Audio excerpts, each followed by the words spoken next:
Okay, so we're back. So we're back to doing Star Rail, and let's do the recap. Just because, yeah, pretty much the cycles I believe are broken, and we're going to be fighting for Amphorius or Amphorius's tomorrow. Oh, you gotta be kidding me.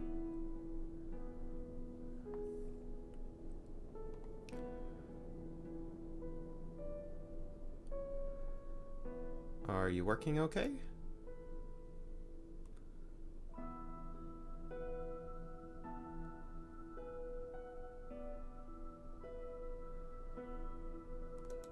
Okay.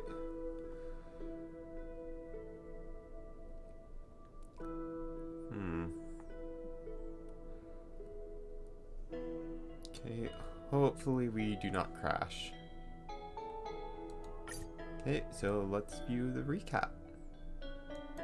As I bid farewell to Hycealans at the vortex of Genesis, I noticed something strange about the time core flame, and was immediately dragged into the Memoria Tide of Oblivion by Evernight. She was once the hidden power that March manifested by sacrificing all of her memories. Yet now, she harbors other secret intentions in her heart. Meanwhile, Dan Heng warped back to the Express via a spirit warp jump, only to discover a Memo Snatcher invasion. Everyone then realized that the Remembrance's forces had already permeated Amphorius and blocked outside intervention.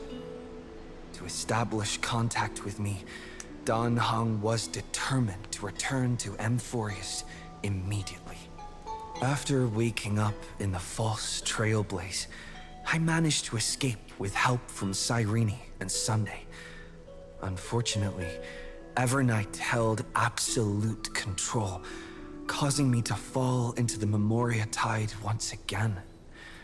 However, Black Swan took this opportunity to quietly approach Evernight. Dan Heng returned to Amphorius and beckoned the heroic spirit of Finan with divine blood. The destruction descending from the sky pierced through the memory zone and discovered the most hidden corner of the world. In pursuit of Evernight, Dan Heng arrived at the charred remnants of the Grove of Epiphany. In the grove, where memories became disjointed, Dan Heng received help from Dan Feng within his memories and completed his farewell to the past. In their final moments, the Earth demigod Terravox entrusted all their duty and authority to Dan Heng. With this newfound strength, Dan Heng found me within the Memoria Tide. We entered the Nameless Titan's great tomb and discovered its secret. Across the 30 million cycles of eternal recurrence, every incarnation of Cyrene had come here, offering herself to the Remembrance. With Black Swan's help, we found Evernight in the depths of the Great Tomb. When all seemed lost, Evernight was captured by March's camera and trapped within the memory maze of Ides Elysiae. After several lengthy conversations, March and Evernight reached an agreement. Evernight returned March's memories, and March finally returned to our side. With every condition for the Era Nova fulfilled, we returned to the depths of the Great Tomb and initiated the final Era Nova ceremony. Alright. We're going to click wait, just because we're already here. However, I'm going to switch one character in our lineup. Also, let me just quickly confirm something.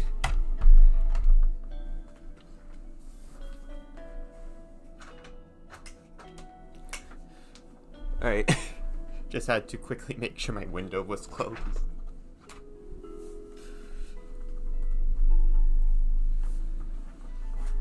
Okay. There we go.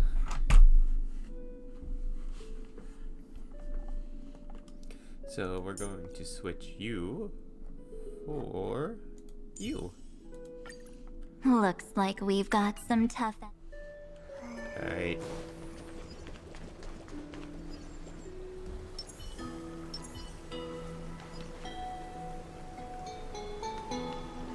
The fight for tomorrow begins.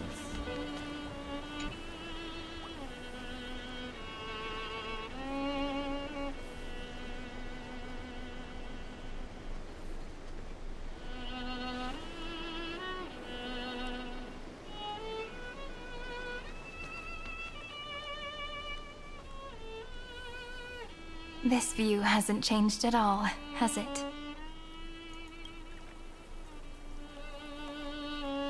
The hometown in your memories never changes, but when you return to your senses, you realize that fate has already stolen the time away.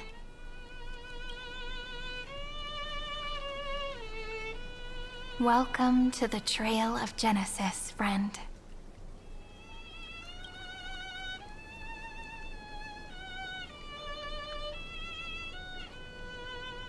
The Trail of Genesis.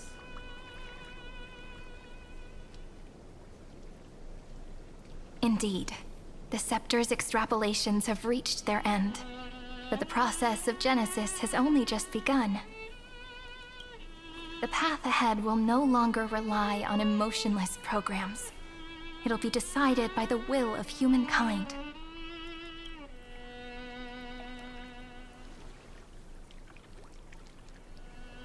Before you arrived, I kept wondering, beyond the veil of Ide Silicii, what kind of Amphorius is being born?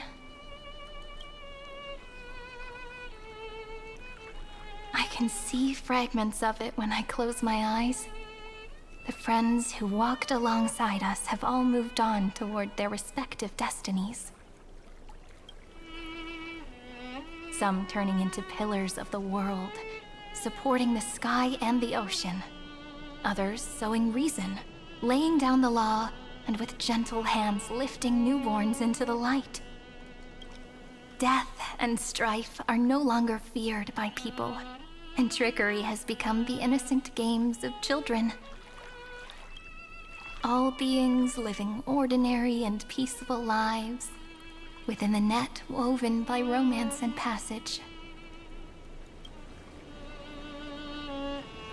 There's no black tide, no flame chase, and no destruction. The world on the other side of the sea is one bathed in sunlight.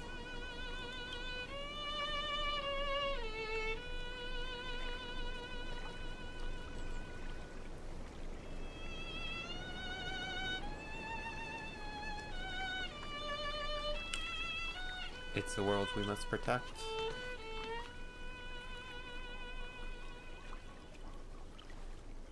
Like a happy and carefree childhood, the era Chrysia in this cycle will last for millennia, until it reaches the moment decided by the prophecy. Light calendar 4931, month of freedom, the moment belonging to world-bearing. Are you ready to answer the call of the world, friend?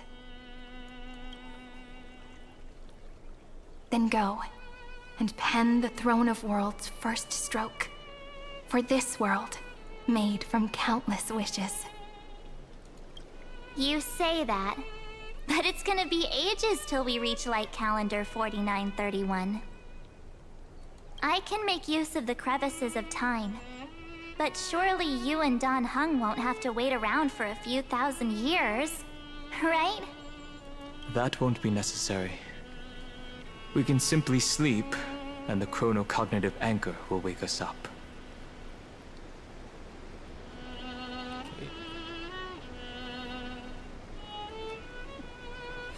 Veil of Evernight, Pillar of Stone. That's right. We've both become a part of the new world. Just waiting for you now. Our consciousnesses can converse with each other across the heavens and the earth, possibly due to the influence of the Trailblaze. I am now connected with this earth, and I can feel the breath of every mountain range. I see that the tallest among them is named Akama, and the form of the holy city is already taking shape. In other words, your stage is almost set. Do you want to take a leaf out of Kefali's book and make some prophecies before your nap?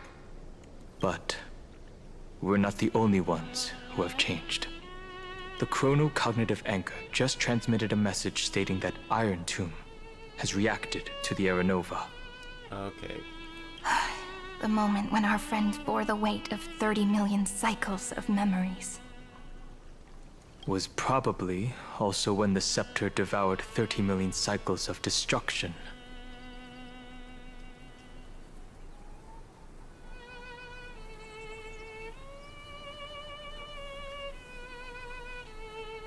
We're prepared to fight. You know, you don't have to shoulder this world all on your own. Alright. Let's see if that fixes the eye tracking. After someone boards the Express, the word alone ceases to exist.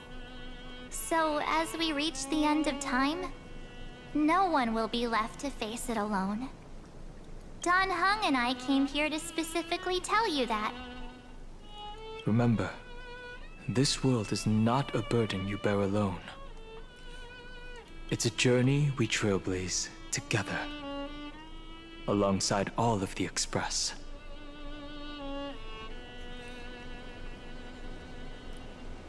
I know. Thank you. All right, We will fight. it's time for Dan Heng and me to go have a super long nap. Look after this world for us.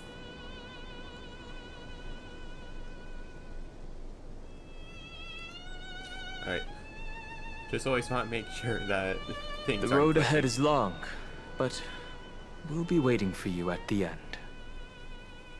We'll definitely meet again. Let's take one more look at the other side of the sea before we set off. Ides Elysiae is so quiet. Just like how I remember. Here we are once more.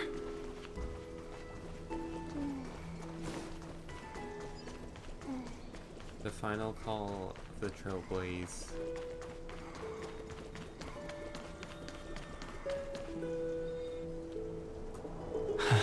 The scent of the black tide is now completely calm. At last, the starting point of 30 million cycles is finally welcomed. Its first end. And the final end, right? I can't hear his voice. There are no flowers there that bloom for him. Nor is there a star that is his. Finan is the only one who didn't reach the new world.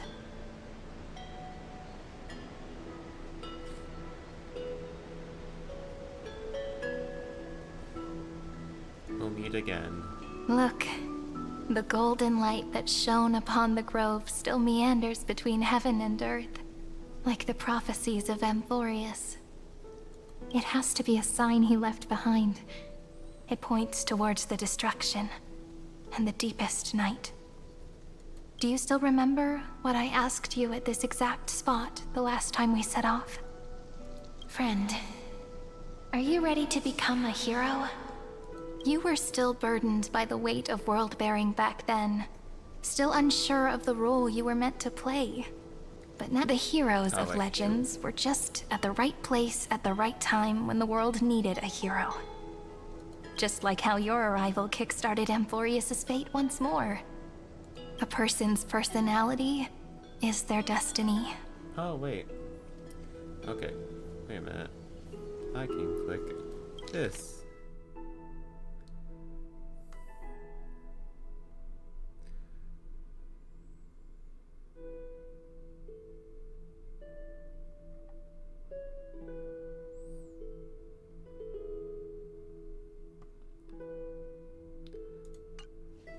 Together, we'll make it the best ending possible. We best. Those are such beautiful words. Thank you, friend. I was also trying to cheer myself up with what I said. After all, before we truly compose the end of this story, I must also pluck up the courage to head off with you. And face a memory that I have forgotten for too long, and have denied for too long.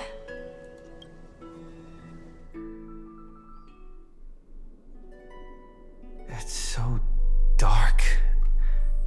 What is this place? The great tomb of the Nameless Titan. The deepest recesses of memory. Also, the place where Cyrene was born. Wait. You weren't born... My apologies, friend. The more memories I got back along the way, the more I felt that something wasn't right. There's a sort of anxiety I can't get rid of. It's like when I was back in ID Silicii, when the reflections in the water always made me wonder, which is the real me? The one reflected in the water, or the one standing on the shore? But I finally get it now. Look, friend. The words on that wall are the answer. 1, 2, 3, 4, 5, 6, 7. Do, re, mi, fa, sol, la, ti. That rhymeless tune is the lullaby of little fairies. As always, I'll read this book to you. That way it won't just be Cyrene's memories alone. I've always thought that I was the narrator of the Flame Chase journey. But as it turns out, the narrator is also the most devoted audience.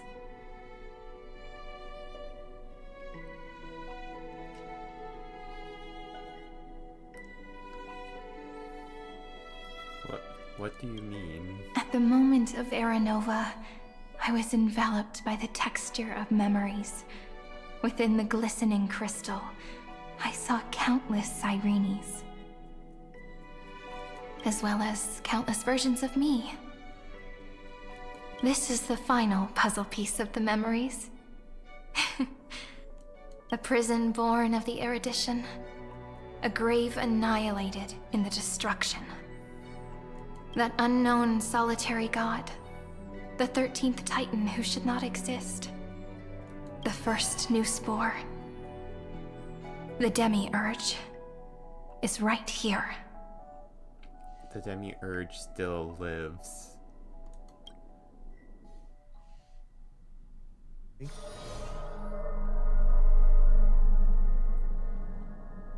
The interrogation records have been submitted to the Marshal. According to the Ten Lords' decree, Jing Liu and Luocha shall continue to be detained in the Shuling. But you, Merlin's Claw, have been reluctant to end the transmission. Do you wish to reminisce with us? Or is there something else on your mind that you're just desperate to get out? You're quite calm, Jing Yuan. The Alliance only authorized the Law Fu to be deployed for this Iron Tomb operation. They say the Seer Strategist's wisdom shines like a beacon. So why can't you see things clearly now? Look who's talking. I didn't vote against it, did I? But, with enemies all around us, even a child knows the Marshal needs to keep a few Xianzhou ships in reserve, just in case. Whoever volunteers first is the Marshal's pick. If you have to ask, I'd say this outcome plays right into Jing Yuan's hands. Like it or not, there's no way we're letting the Law Fu take the lead in this battle. Oh my, Merlin's Claw. Are you afraid the Law Fu might steal the Yao Qing's glory? This is no laughing matter. Between the Stellaron crisis and the War Dance ceremony, though the chaos has settled, rumors and speculation are only growing by the day.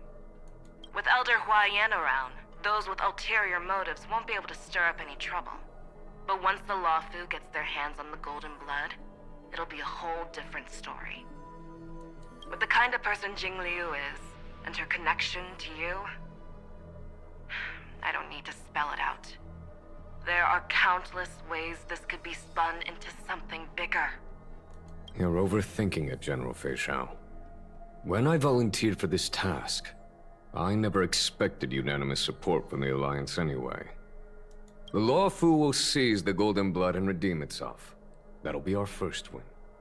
Then we'll leverage this Golden Blood in the negotiations. Our second win. These 2 wins for the Luofu will make all 3 of us happy. And that'll be our third win. Look, if this were a Skyfaring Commission deal, we'd be rolling in money, wouldn't we? Maybe the Divine Foresight should change his name to the Optimistic General instead. With the Decalite Reflection Barrier, the Yuchuan must understand even more than the Luofu how significant this battle is. Amphorius' karma has vanished from the matrix of prescience. What omen does General Yao Guang see in this anomaly? In divination studies, we call this an empty fortune.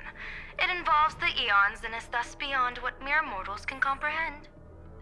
Your explanation isn't any clearer than Lady Fu's. Come on.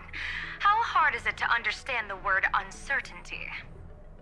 For the Cobalt Head, the emergence of Iron Tomb is a calculated instant, but I don't believe they will just sit around waiting for death.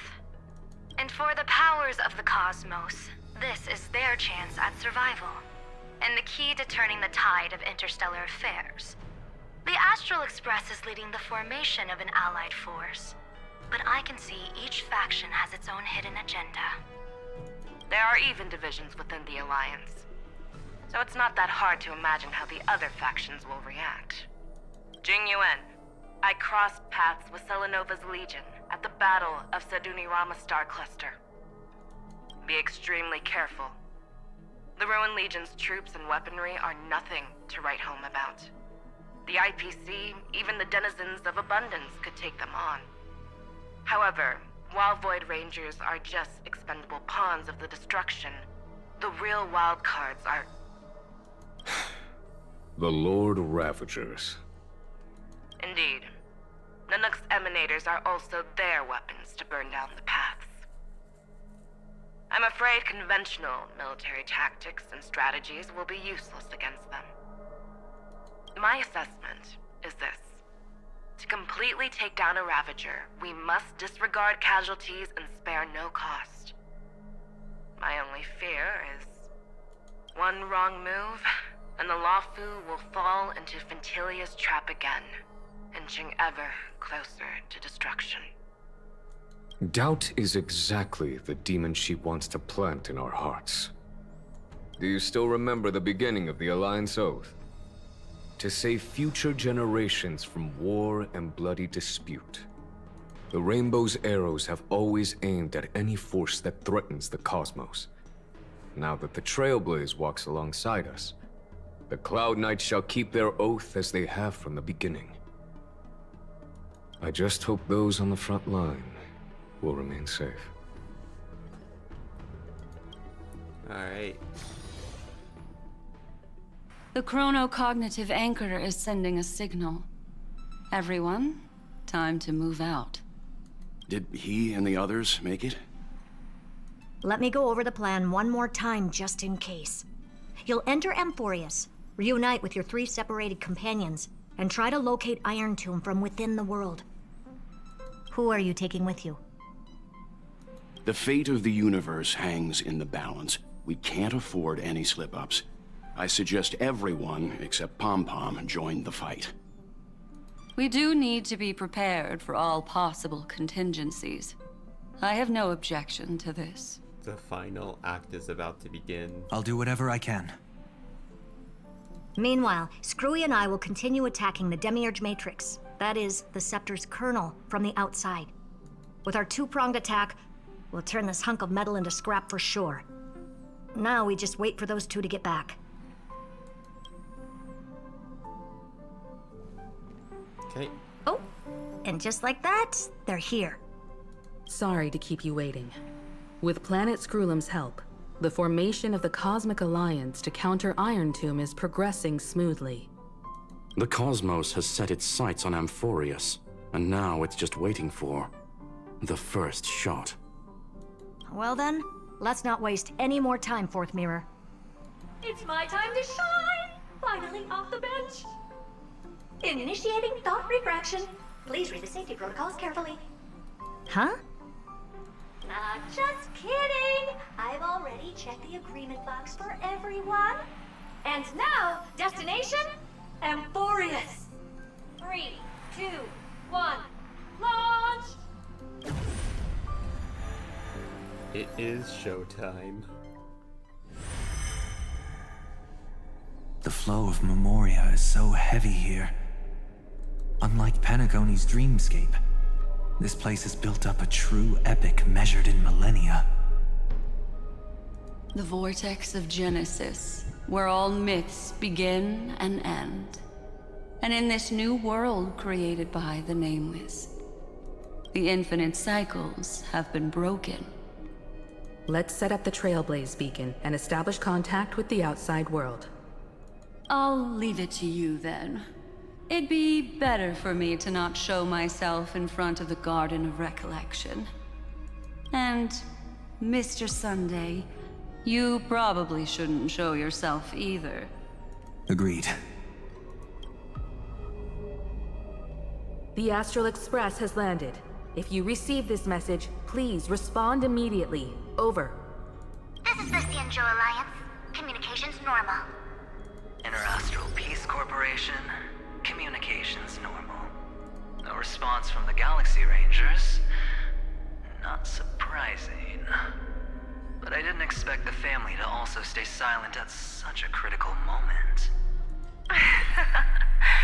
That's a pretty blatant disregard from the family for Penacony's independent director, I'd say. Long time no see, Miss Himiko. It's been quite a while, Madam Jade. The significance of this battle rivals that of the campaign against Sulo. Only through victory can we disperse the shadow of Iron Tomb that looms over countless worlds. The 10 Stonehearts shall spare no effort for such a grand mission for the preservation. Madam Jade led the Intelligentsia Guild in conducting specialized research on Iron Tomb's past activities. The bad news is, the collapse of the Erudition won't just affect inorganic beings. You mean Iron Tomb can infect organic life too? Well, the good news is, so far, its effects on organic life are under control. The infection progresses slowly, and the resulting neuropathy is non-fatal. In any case, the IPC can guarantee targeted vaccine coverage within 48 system hours in all star zones within the medical system. What about other star zones? At a time like this, are the followers of the Firmament Arbiters still trying to make a profit? I remember you, Master Diviner. Your performance during the Third Denizens of Abundance War was quite impressive. Please rest assured, all worlds can purchase vaccines from the IPC with a humanitarian discount. That's the current policy at the very least. But, if the Xianzhou Alliance is willing to assist with the IPC's assets in Epsilon and other star systems, we'll have more cards to play when reiterating to the board the necessity of deep cooperation. It makes sense, since Interastral Peace Entertainment's headquarters is in Epsilon. But why are all the other worlds on the list? Places that the Elation has visited? Think of it as a long-term investment. Please understand that everyone at Pierpoint is swamped with Iron Tomb work, especially the marketing development department. At this rate, even the 10 Stonehearts can only do so much. Having some assistance from the Alliance would surely benefit the entire cosmos. Wouldn't you agree? As an old Xianzhou saying goes, those who succeed should help all under heaven. Your proposal must be decided on by the 7 Arbiter Generals. I'm just here to relay the message. In times of crisis, the Luofu will not hesitate to help those in need. However, operationally assist the Alliance with emergency rescue operations in the disaster area. Of course. In the name of preservation, all for the Amber Lord. Thank you all for your selfless dedication. Do we not have Belobog as well?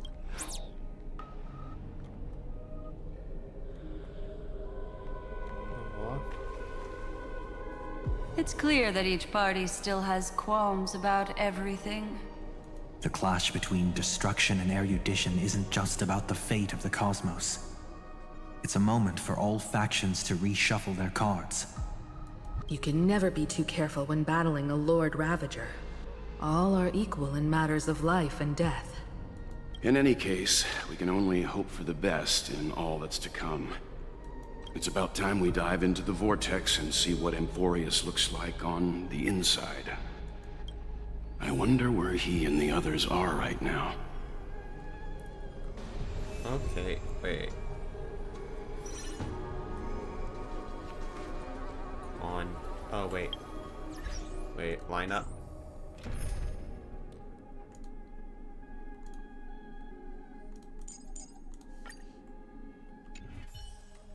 Okay. Let's. Come on, give us Belobog. The chronocognitive anchor receives a contact request. You try to respond. Hello? Yes. How's the signal? Can you hear us? Ah, we're through! I can see the video feed. Everything's working perfectly. Miss Bronya? Miss Serval? What a surprise. It's been a while. We've already heard from Miss Topaz about the Iron Tomb operation. She made a special trip to deliver the vaccine to Belobog. I can't believe the Express crew is at the eye of that storm. Is everything going smoothly? Don't worry, we're still following the plan step by step. How's the situation in Belobog? Eurillo 6 is located on the outskirts of the preservation barricade. While it won't bear the brunt of the first wave, there's still a risk from the aftershocks. Matt Japard and Pela are busy organizing the Silvermane guards, having them consolidate their lines and dig trenches. Zila and Lynx just got back from the Geomarrow vein production chain. Hey, do you want to say something to them? That would be unnecessary. It'll only shake their morale. Just tell them to stay safe. Miss Bronya, I'm afraid this disaster will be far more terrible than you can imagine. Please, be sure to follow Miss Topaz's instructions and make thorough preparations. Of course. We have resealed most of the engine of creation beneath the ice to prevent the will of the preservation from becoming an accomplice to the destruction. Don't worry, Miss Himiko. Belobog is far more resilient than we imagined. We really wish we could help, but Eurillo 6 has only just woken up from its hibernation. The Astral Express, standing at the forefront of disaster, is the hope for many ordinary civilizations across the universe. In the face of a massive catastrophe like this one, relatively smaller civilizations have never had many options. But that's exactly why we have a resolve that's second to none. If anything goes wrong... Miss Topaz, I hope you can help out and rescue the affected citizens. No problem. Also, didn't the Xianzhou sign a friendship agreement with Eurillo 6 earlier? They won't stand by idly either. I appreciate your kindness, everyone. But Eurillo 6 is our home. We will defend it to our last breath until the last Belobogian falls. Miss Bronya. May all civilizations that have made it this far on their own strength weather this crisis together.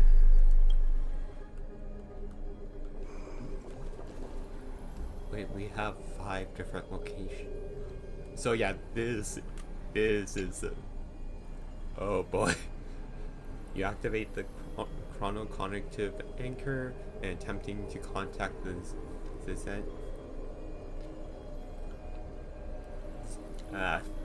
Xianzhou Alliance representative. Good news, Miss Himiko. The 7 Arbiter Generals have reconsidered the current situation, and I'm here to relay their message. Officially, The Alliance's combat forces will still be limited to the Luofu, but the Yaoqing has also been deployed in the surrounding war zone as a contingency. Words cannot express our gratitude. Getting the Hunt to agree on sending troops must have taken quite some effort from General Jing Yuan. The Luofu already considers the Express an important ally. We also have no intention of hiding the fact that there is indeed something the Xianzhou seeks from this Iron Tomb operation. But this time, the Marshal herself decided to send out troops. With a formidable enemy before us, the Alliance has no reason to back down, nor will we be content to take a back seat. If we can stand together with civilizations across the universe to overcome this crisis, then we must do so, even at the cost of our own lives. The Alliance truly embodies the principle of righteousness. It's fortunate that the cosmos has great heroes like you. You're too kind. As for that Jade Abacus of Allying Oath, you can save it for when you're in more dire need. Okay, so we still have the Abacus. You activate the chronocognitive anchor, attempting to contact the IPC representative. I regret to inform you, Miss Himiko, that even the Strategic Investment Department is constrained when it comes to the Iron Tomb issue. And it would be difficult to meet the expectations of the Astral Express. However, Madame Jade instructed us to look after our nameless friends as much as possible. So let me offer you all a small suggestion, just from my personal perspective. Other departments at the IPC might also take this opportunity to extend an olive branch to you. When that time comes, I hope the Astral Express will remember that the 10 Stonehearts were willing to stand with the Trailblaze, even though we were in a difficult position. And more importantly, we were the only ones willing to do so. Sounds like a threat, doesn't it? But trust me, every word comes straight from the heart. Has the internal conflict within the IPC really gotten this bad? Everyone knows about the bad blood between Diamond and Oswaldo. At least until now, they've had an uneasy truce. Until the Lord Ravager Archforger caught the board's attention. I'll leave it at that, as it's confidential information. Hope you can understand. I understand. Our immediate priority is to address the Iron Tomb crisis. Let's hope for success from the start. This might help ease everyone's pressing concerns. Okay. You activate the chronocognitive anchor, attempting to contact the Galaxy Ranger representative. No response from the anchor. Of course, we would never know the Ranger's comings and goings.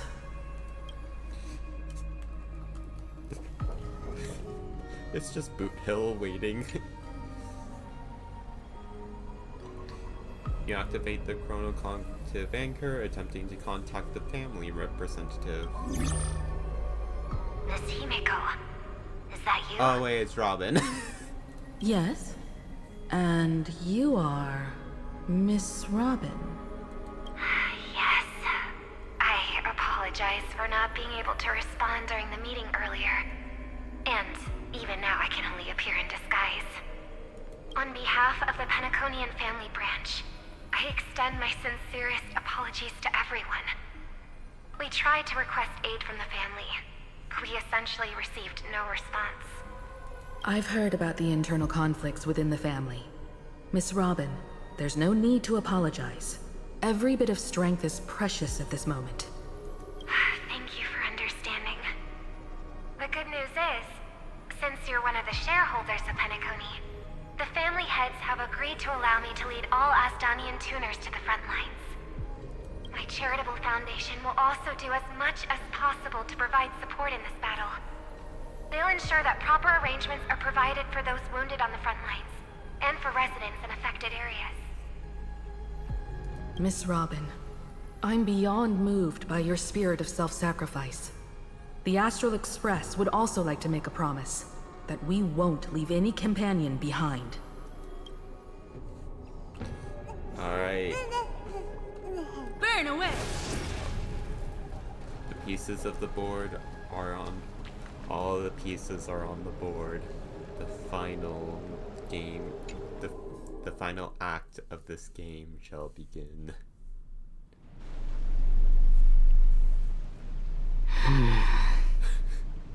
Why is there no one here? Everything in Akama seems normal. The new world was enjoying peaceful times not long ago. It seems it was even more recent than not long ago, Miss Himiko. The fruit on the table is freshly cut, and the bath temperature is just right. The remembrance tells me this place was bustling with people just moments ago. It's as if everyone vanished in an instant. Could this be Xandar's doing? Unlikely. He's still under the surveillance of those two geniuses. Could it be some kind of local custom? A custom that makes an entire city fall silent in an instant. Pardon my frankness, Mr. Yang, but this reminds me of some unsettling rumors about the Harmony. Complete silence is often the prelude to divine intervention. Oh god. Everyone, be careful. Why, March? Why? Here they come! Here they come!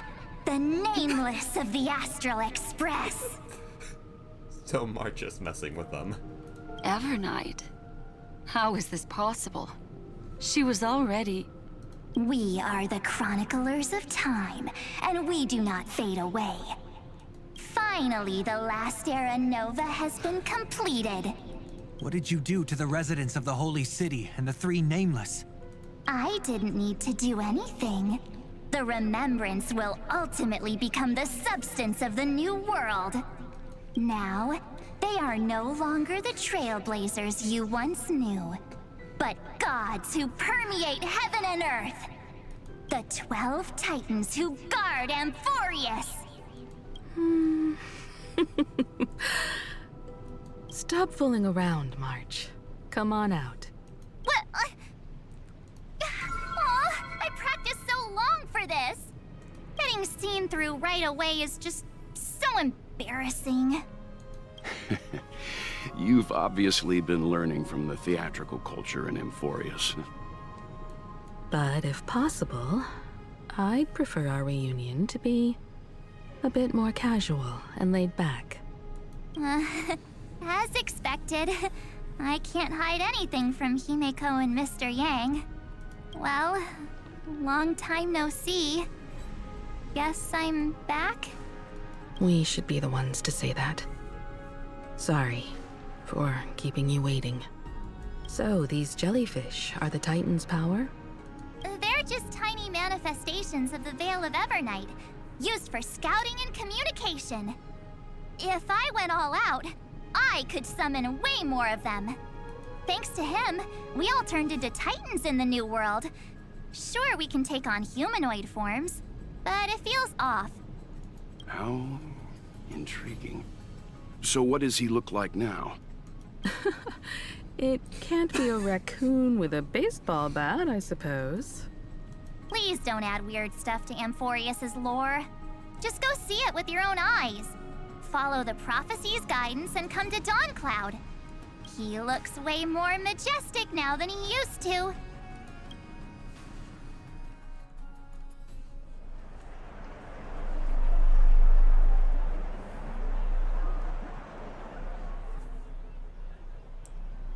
Unbelievable.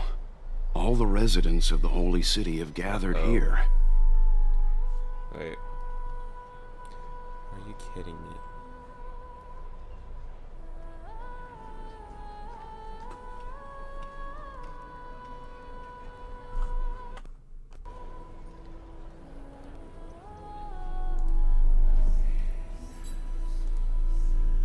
Wait, okay, so did it glitch or is it okay?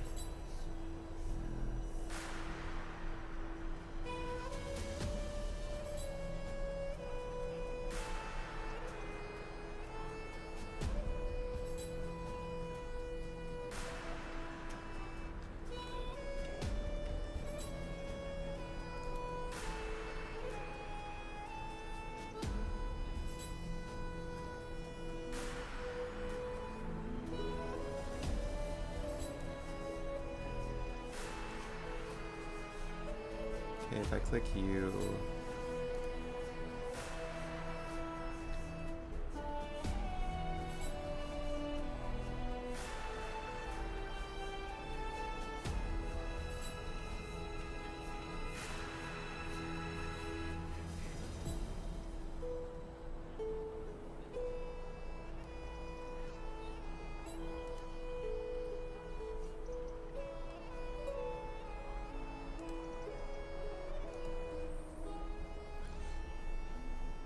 Okay, why? Alright.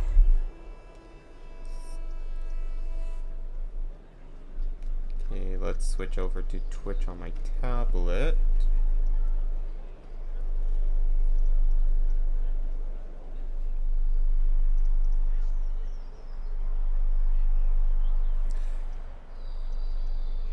Okay, you're doing fine here.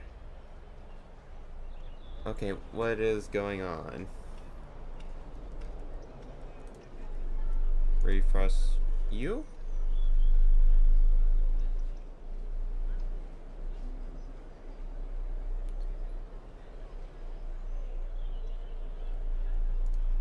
What the hell?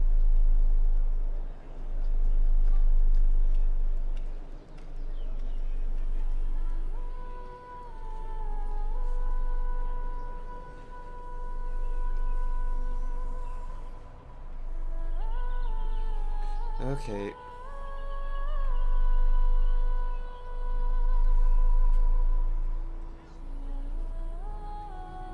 Okay. Well, seems like everything is working okay.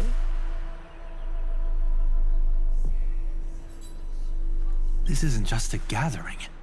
It's a pilgrimage. The people's expressions are resolute, devout, as if waiting for a miracle to descend. Okay, let's plug you back in.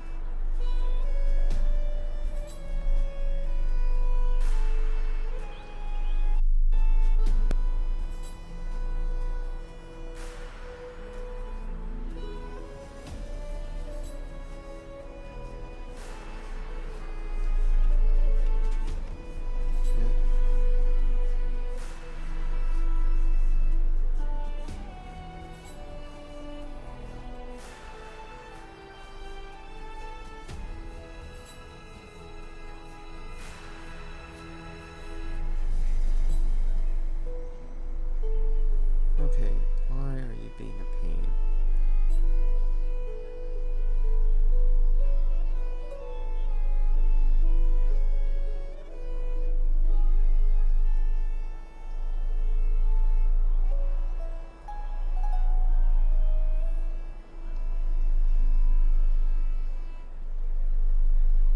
That colossal deity is him. He has become the pillar of the world. Okay, well, hopefully everything is working okay.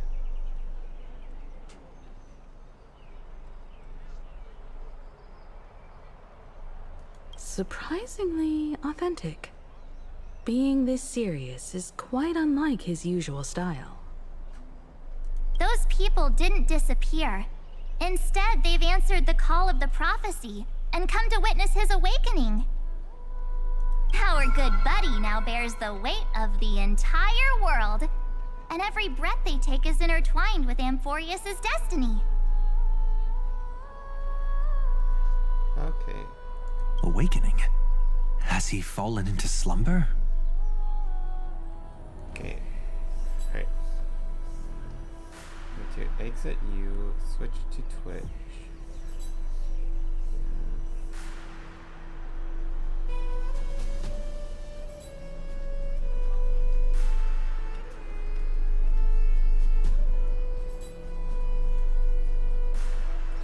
Okay, there we go.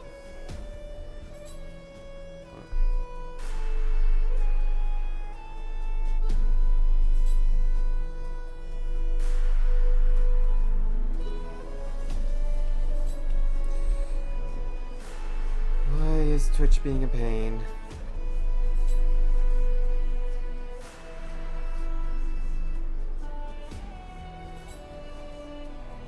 Okay, there.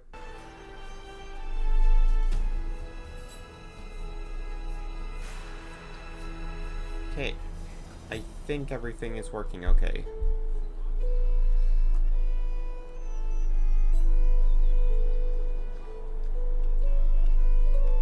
Yep.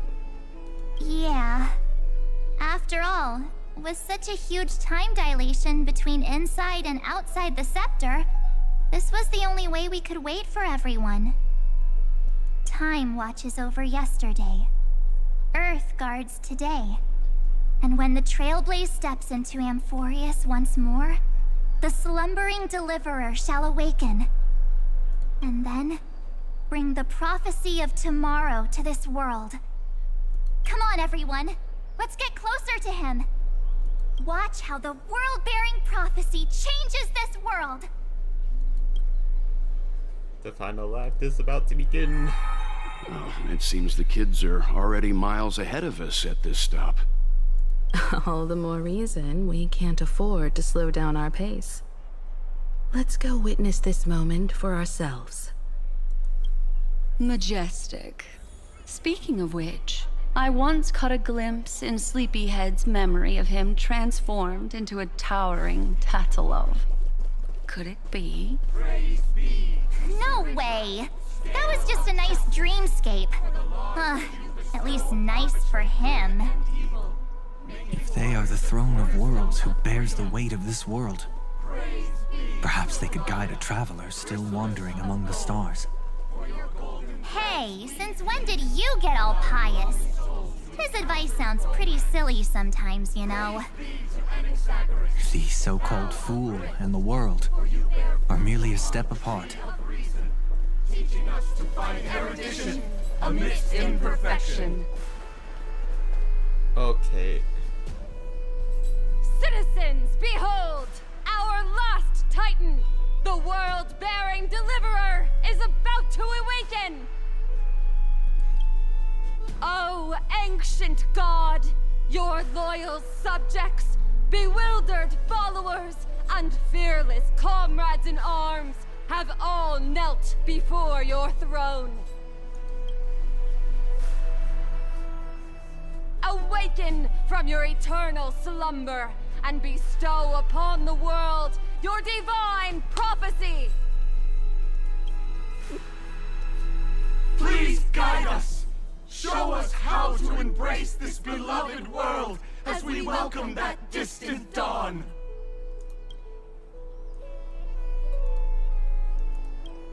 To walk the path of a mortal as a god, or to bear a divine burden as a mortal.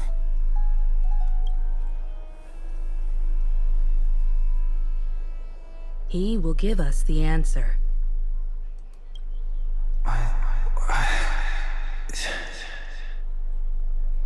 But I am not the deliverer. Rather, I am the Nameless, who dwells among mortals. That voice is definitely him. I heard your prayers. The core flames flickered and dimmed, and the age of the gods met its end. So flow, golden blood, flow. I'll bestow it upon you, returning it to the true masters of this world. Stand with me and become heroes.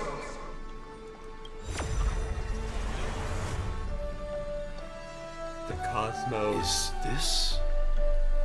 Yes, it's the miracle he brought to Amphorius. Of course, it would manifest in the form of the Trailblaze. Golden blood, raining down like a storm!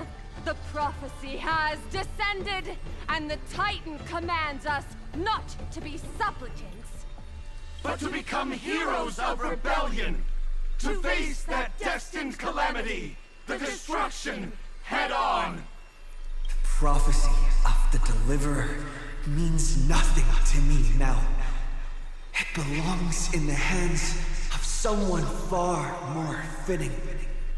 Someone like all of you. In the name of Kazlana, let us depart and march towards the light! It's neither protection nor salvation. As always, there's no need for totems or myths. Humanity's most primal faith is that instinct named survival. Hope. Let's go, everyone. Someone has already sounded the horn of departure. Explore, understand, establish, and connect. Together, let us blaze a trail for the destiny of this world. And bring it into tomorrow.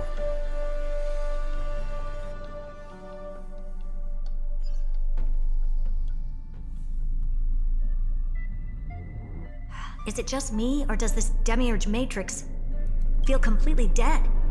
It's nothing like how the Memo Keeper described it. The environmental readings are all wrong. Conclusion: this must be what the kernel actually looks like in the real world. What did Xandar do to the scepter? At the end of light, there must be silence. Certain, pure, and absolute darkness. Not the time to quote the Lord of Silence. Bad omen. Either way, we have to press on. Until we uncover the truth behind the 13th Titan. The buried past is the key to stopping Iron Tomb. That is, if it even exists. Xandar says the Demiurge never existed. Who actually buys that? You can erase the records, but not the truth. It vanished too cleanly. No traces. Like someone's yelling, "Look, there's nothing here." Too bad I'm the type who can't resist digging deeper. Looks like I'll be counting on you again, Screwy. Let's tear the system inside out.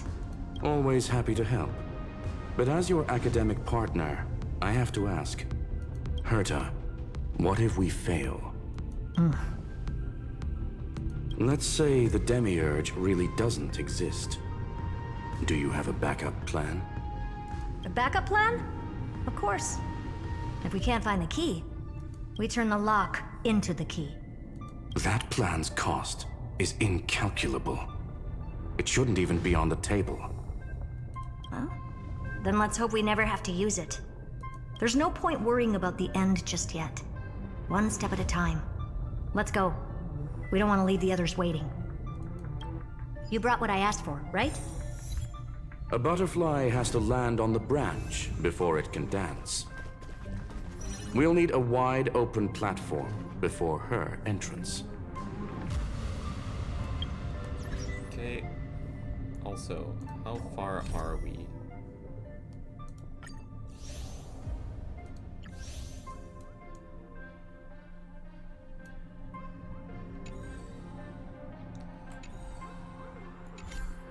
Okay.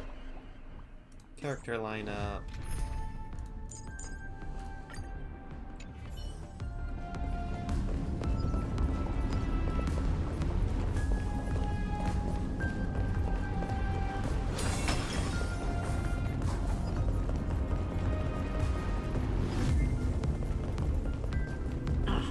Just use that thing over there, Zag.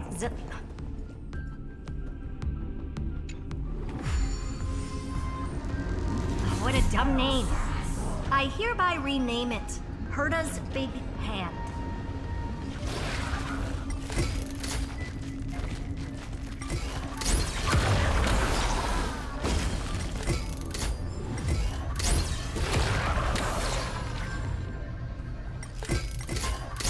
Herta's Big Hand is what I call power. Still not done? What is this? A junkyard for old Intellitron's leftovers? Finally, all set. Time for your precious treasure to make its debut. Of course. Just give me a second. Wait. Target initialized. With these wings, hacking should be much more efficient. It's the wings of time. It's the wings of time. We're chrono triggering it.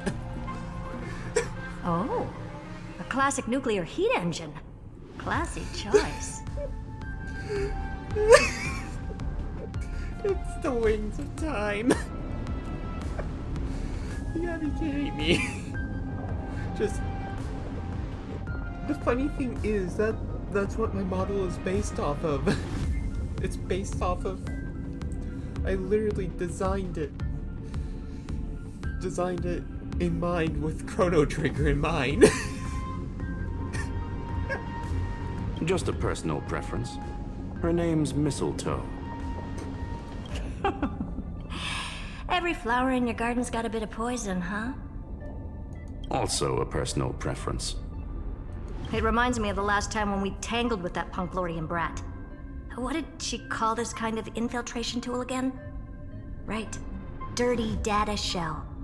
It wraps around the kernel to fool even top-tier firewalls. But yours is way too clean. Not even a hint of real-world grit. Herta, your tone is unusually emotional. Suggestion. Let's get back to the topic at hand. I thought we were done with that conversation. Unfortunately, current conditions won't let me ignore any variables. Especially the most important one. Your will. Iron Tomb never stops. It is evolving faster than any of our worst projections. Every instant in the Eon's calculation is like a sword hanging over the cosmos. Every move humanity makes could speed up its arrival. Which is exactly why we can't mess this up. And now, Droidhead wants to hand down judgment to the poor cosmos again. Border Star Trade War, Emperor's War, Rupert's death. Every time their instant arrived, it meant another bloodbath for humanity. But in this ultimate battle of erudition, you and I are supposed to be players, not pawns. If you choose to burn yourself out as a resource, then everything we've worked for means nothing. Herta, the cosmos won't just stand by and let a genius throw their life away. And neither will I.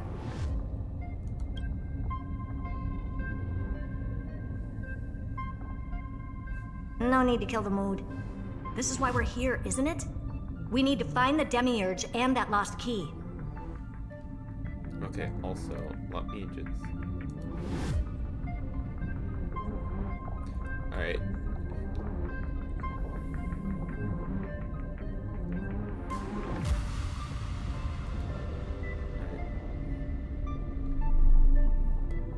Why are you lagging so much?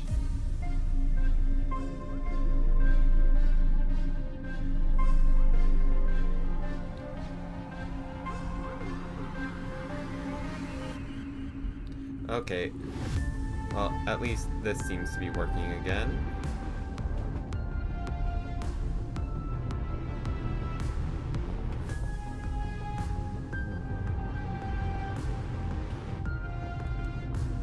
Okay, back to the game. I'm not here to be a deliverer. I just want to beat Xandar and Droidhead. Right now, I just need to know. Are you with me? Of course. Time to board. After you. Let's board the Wings of Time. Let's tidy this place up and see what this Demiurge really is.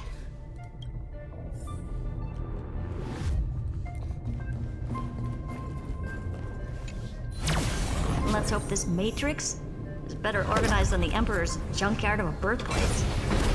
Okay. Wait. Buckle up. We're hacking in. This is... Herta, this whole space has been completely tainted by some kind of energy.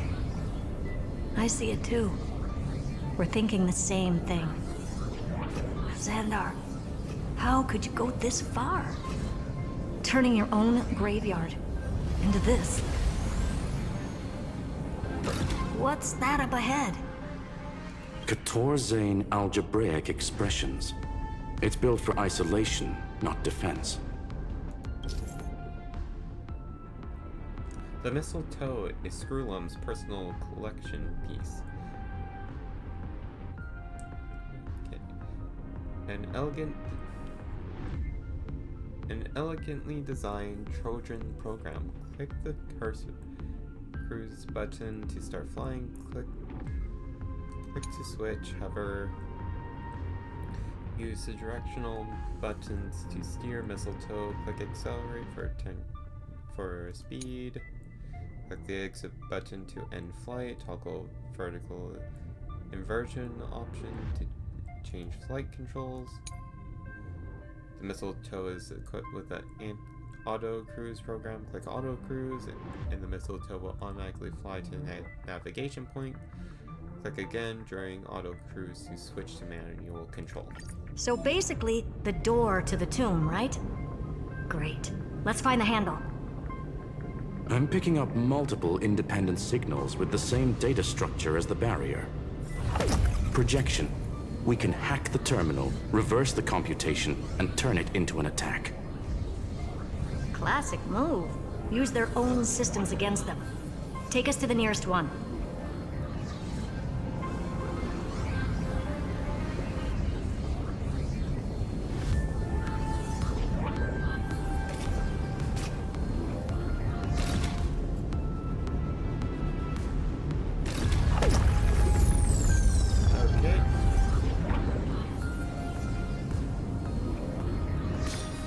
Take a look. This is pure genius in action. Oh, cool. Okay.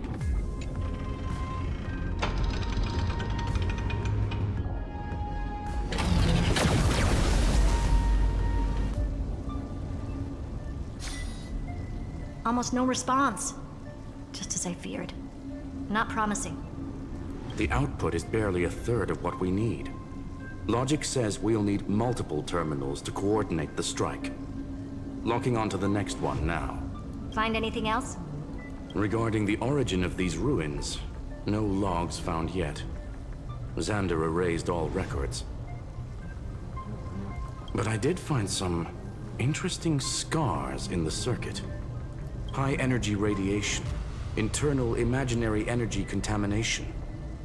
From what I know, there's only one thing that fits. Skip the science talk, Screwy. That thing only goes by one name. The Stellaron. Exactly. Xander blew one up just to clean the entire Scepter system. He blew up a Stellaron. Huh. So that's what he meant by killed that Titan with my own hands. So yeah, Stellarons are literally just pipe bombs. He wanted to turn the neuron of the erudition into a relay for the destruction. That meant getting rid of all of it at all costs. The life form known as the Demiurge was the original target of the Scepter's extrapolation. It makes sense. Evernight calling it the first new spore confirms this viewpoint. The prime mover of life. That's what Scepter Delta ME-13 was originally tasked with.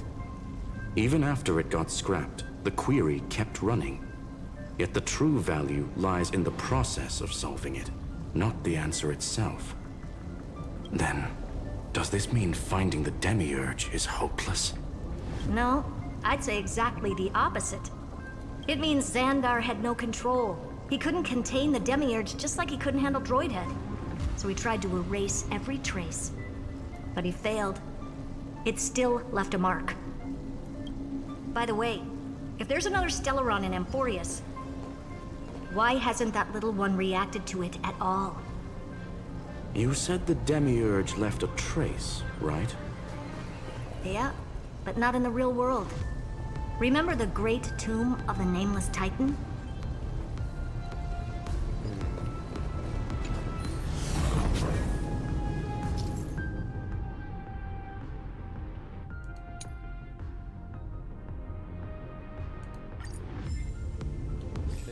Map.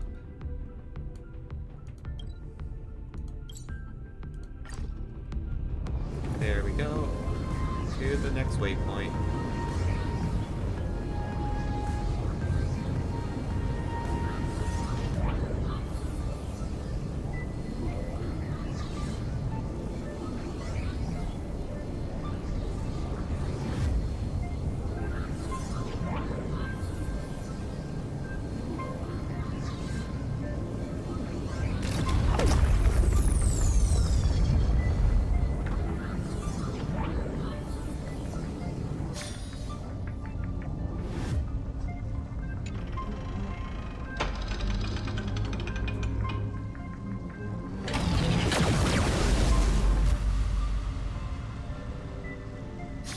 Trailblaze Archive 466.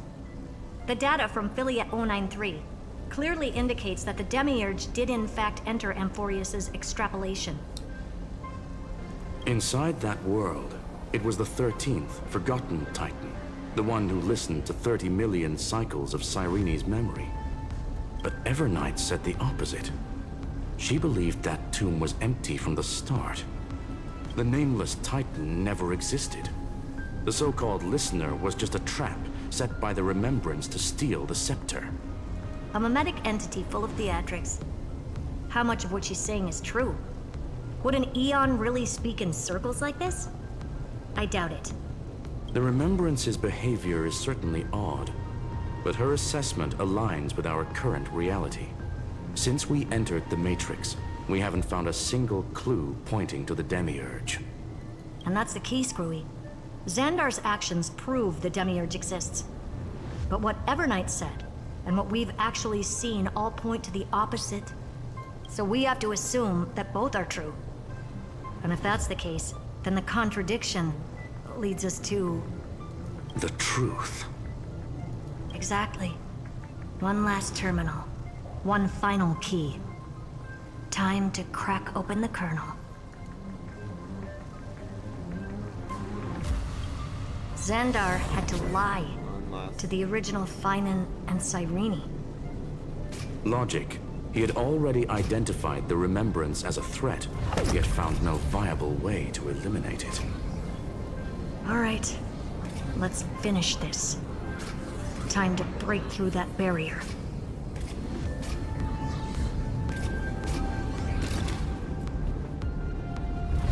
There we go.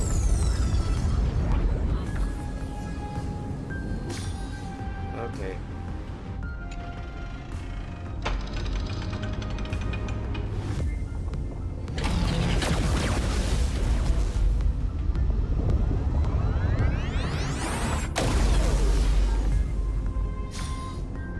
Operation authorized. Path energy readings. The erudition declining. The destruction surging. The remembrance 0. What's going on? Cause unknown. They left no discernible trace within the real Matrix. That shouldn't be possible. Could it be that the Era Nova exhausted all of the Remembrance's texture? Log it for now. The dots still aren't connecting. Okay.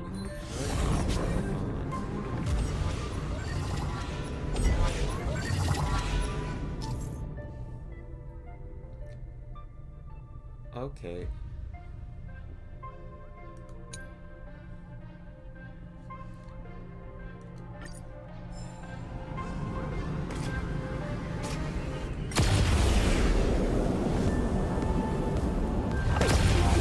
There we go.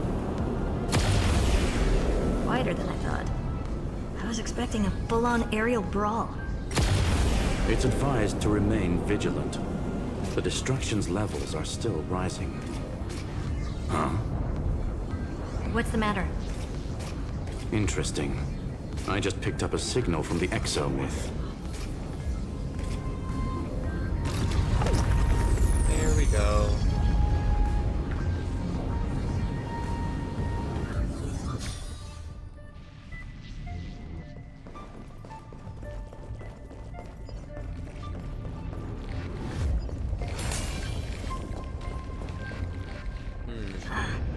This repulsive force is unlike anything I've felt before.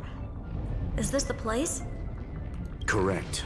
Judging by its defensive properties, this is the entrance to the Exomyth. I didn't expect that. Who builds a lab in the middle of digital rubble? Then again, never doubt a dead man's resolve. So how's our dearly departed doing? He severed part of his neural pathways to break free from Lord Anaxagoras' control. But that also triggered the failsafe I set. Conclusion: Xander has lost all combat functionality and is no longer capable of action.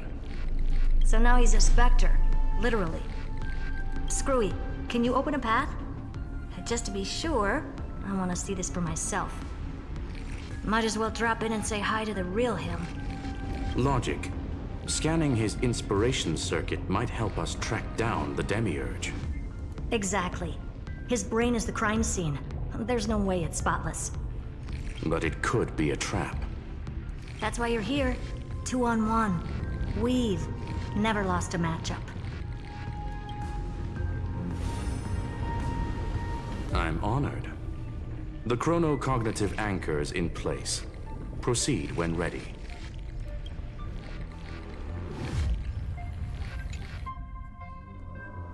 Okay. I knew it. The one thing I didn't want to happen. He's not here. The coordinates are accurate. Xander is still here. However, his position is shifting rapidly and chaotically. This pattern doesn't match any known shielding technology. It's his domain. Stay alert.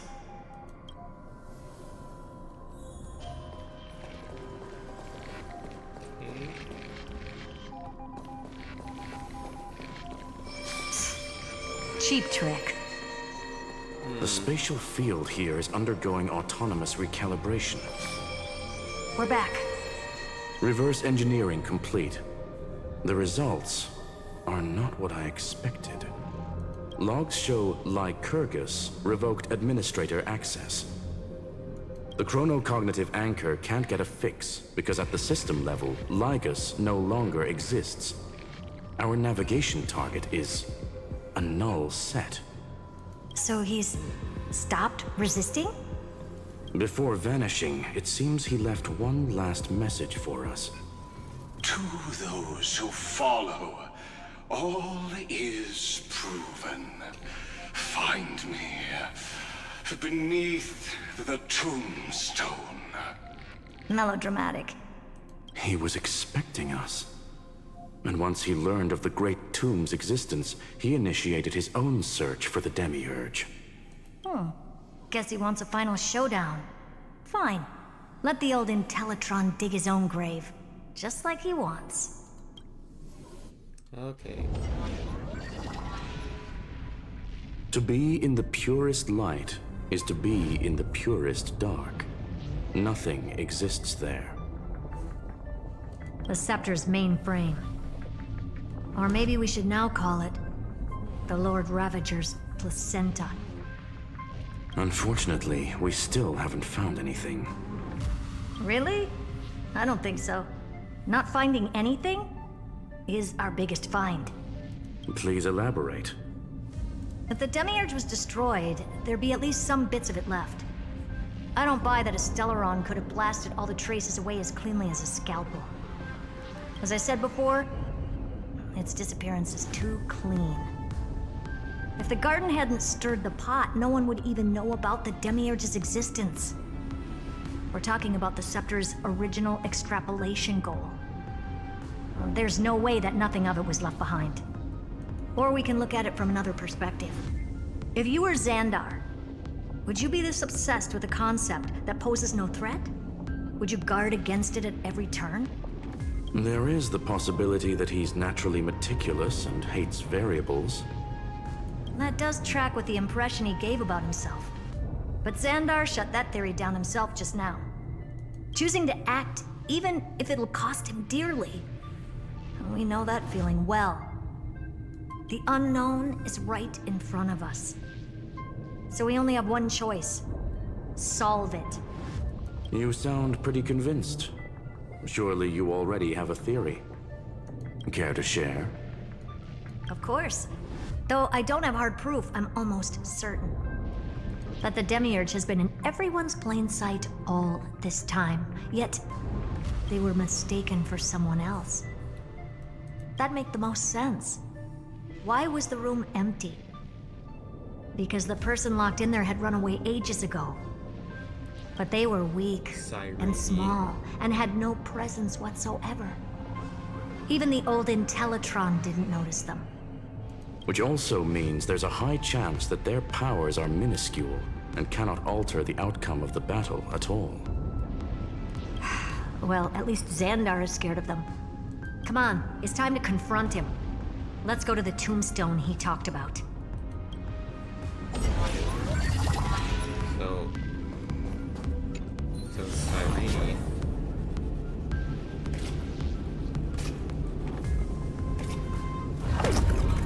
What a mess. Total devastation. He sought to bury the truth beneath absolute destruction. Logically sound, but ruthlessly extreme. Still, slim chances. Doesn't mean no chances. Yeah. I've hunted down a single grain of sand in the universe before. This won't stop me. Calculation results. Your backup plan has a success rate infinitesimally close to 0. Which means it could work, no? This is the place below the tombstone. Let's open Lygus' coffin like he wanted.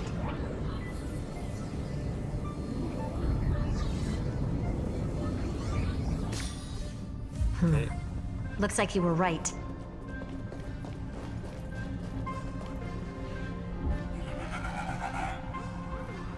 Nothing but a head left?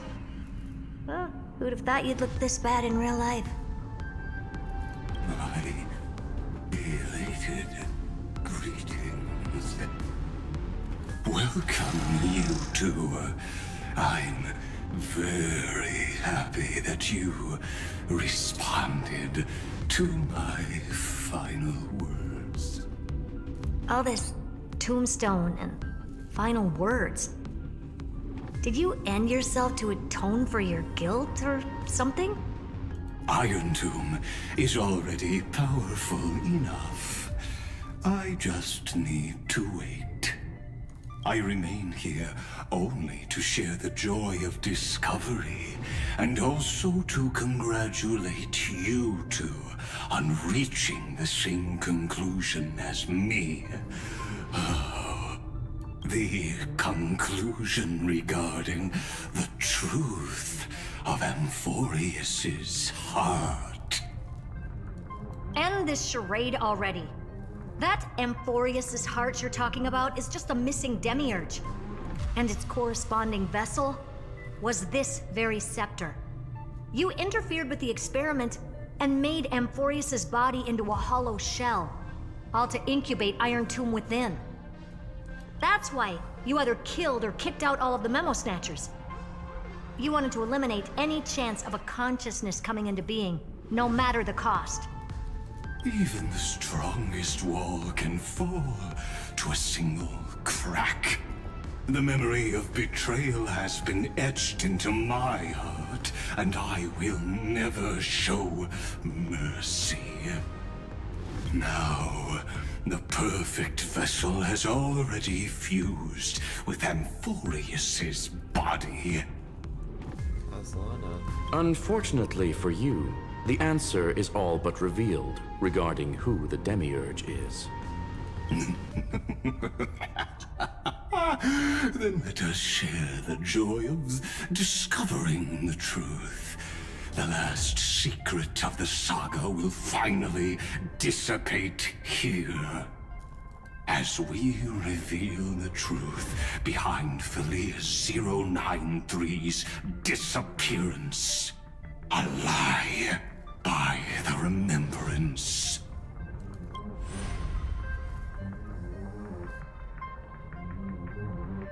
But where should I start with the story about me? From the beginning of the universe? Just kidding. That would be too much. I just want to tell a teeny story. So little that it started with a seed. I know you're listening, my good friend. The seed of memory. Okay. The god in my dream told me that the world sprouted from a seed. It grew into a great tree named Amphorius, and time became its branches and leaves, basking in the light. What a coincidence. Dappled light coming through the leaves is my first memory as well. On a very ordinary early morning, beneath the village's biggest tree. the daughter of Ide Silicii, quietly came into this world. Form image.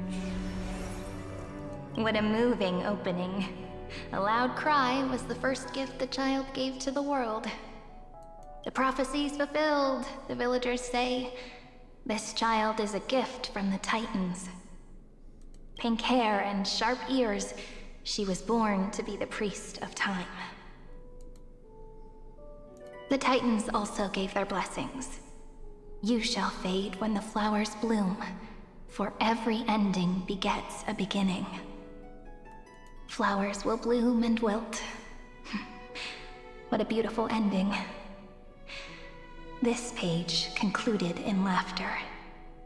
Cry loud, child. Let your voice reach Orynyx. Save. Undefined record number 6 archived. Anyway, I don't like tears. Time quietly flowed by in the midst of laughter. The wind from my hometown caressed the ears of wheat, and there were swings, wind chimes, the sea, and the little fairies off-tune a cappella songs. Form image. But the name Ide Silicii came from the unpleasant sorrows of the gods. My childhood friend did not understand. Yet you always seemed so happy, as if nothing ever worried you. Why was I like that then? That's because the world was gentle to me. So, I grew up to be gentle as well. Save. Undefined record number 28 archived. But fate was fickle, and it urged the child to grow up. To grow bigger and bigger, and to go to places far away. Just like how the crumbling world could not preserve an eternal hometown. Just as the ballad blown on the breeze says, losses are a constant on the flame chase journey. Siege of Memory. Oh, whose ears are pricked up now? You definitely heard me say this sentence a lot of times. You know that the story starts to deviate from here. Aren't you looking forward to it? Then let's get started. The hero's journey crosses through the long night, through tears and laughter, and once again heads towards tomorrow. Save. Undefined record for 496 archived.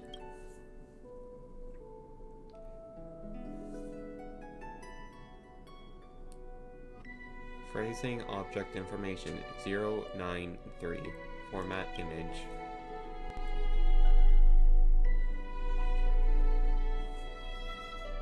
Save. Correction. Philia 093's record number 496. Archived. System running.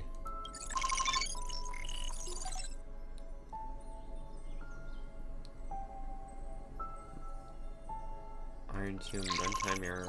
Program from unknown publisher. Demiurge. Oh. Allow write access? Allow. Running Philia 093.exe.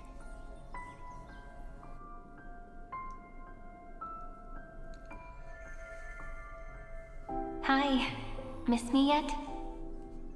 I'm just messing with you. This is the first time I have met you. And it looks like it'll also be the last. Philia 093. Since we don't have all day, let's get started, shall we? As always, I'll read this book to you. That way it won't just be Cyrene's memories alone. Where should I start this time? Let me see. Formatting complete. 0, 9, 3. Size, grayscale, proportions, threshold, outputting analysis result. Philia 093 equals Peach. Save. Peach's record. Number 8128. Archived.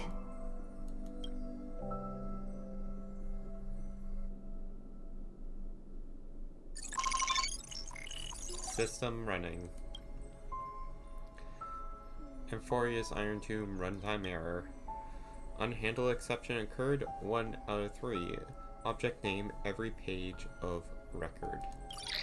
Click Exscript to ignore the error and continue. Click details to view full log. Runtime Philia 093.exe.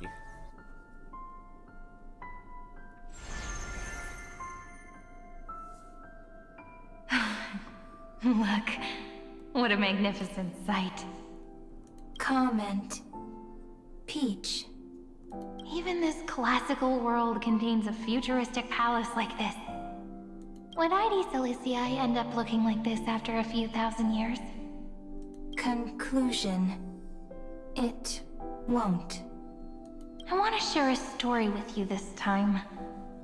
I saw a little nymph on my way here. It was on a fallen wheat stalk, and it glowed under the sunlight. It was incredible. I forgot all my pains at that moment and just stared at it in a trance. Record. Peach is on the ground. I wonder, did every Cyrene in the past feel that the nymph was beautiful? Would they also have recorded that scene into the Eternal Saga? So, could you give me more time, please? I want to leave behind more memories for the future. Formatting complete. Bye, Peach.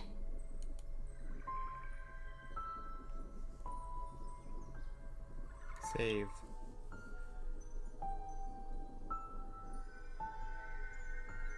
Peach's record number. As long as I record every page of this story and tell it to you, Amphorius won't be forgotten. Query. Record. Electrical signal sequence. Bolamos 600. Track. Strife. Related to Stripe. Comment. Pretty. Electrical signal sequence. Schema 720. Track. Reason. Related to Raisin. Comment. Yummy. Electrical signal sequence. Philia 093. Related to love.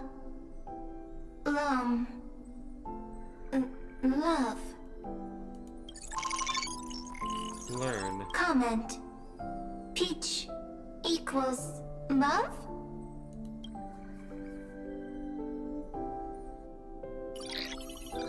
System running. Runtime error. Unhandled exception occurred. Object name Naive Dream. Click Exscript to ignore the error and continue. Click details to view full log. Details. Running Philia 093 EXE.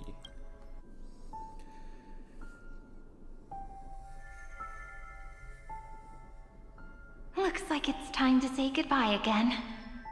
Bye, Peach. Before I was even aware of it, this book had already recorded too many emotions. Every page has become so heavy. Conclusion. Books are meant to be light, not heavy. I've started to feel uneasy whenever I take it into my hands. Peach... uneasy? Formatting progress, 94.423%. How many times has it been? It faithfully fulfills its duty, activating and formatting. Conclusion. Progress. Bad. If I can only write the same ending every time I lift my pen, then is this weighty saga just an overly naive dream? Peach... scared. Formatting progress, 96.024%. Peach... don't cry. Process error. Analyzing. Process error. Analyzing. Comment. I'm here. Process error. Analyzing. Really? Are you... encouraging me? Peach... happy. Thank you. I'm sorry for making you see this embarrassing side of me. Everyone's still working so hard.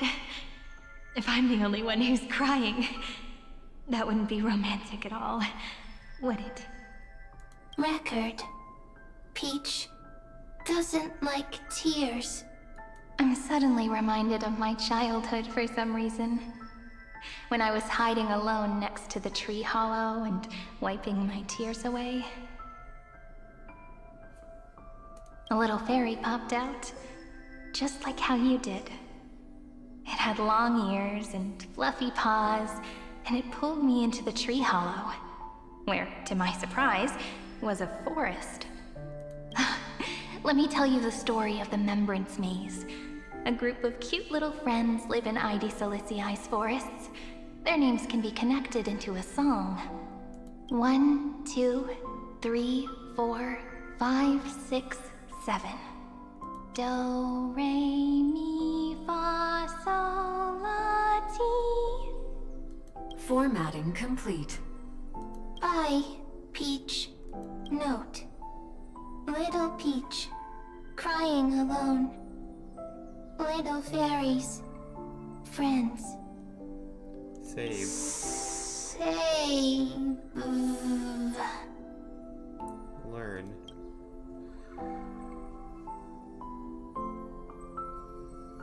Little fairies. Good friends. Bye-bye.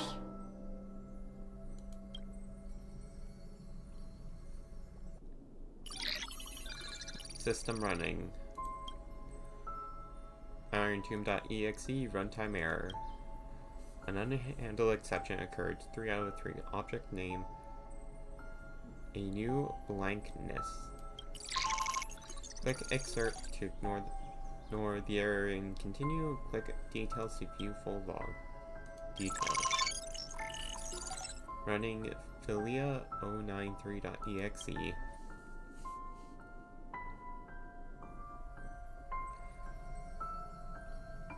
You never say anything, but I know you're listening. Every story I've told is like a little key that opened a door in your heart, no? Me! Little fairies! Happy! Speaking easy! I can!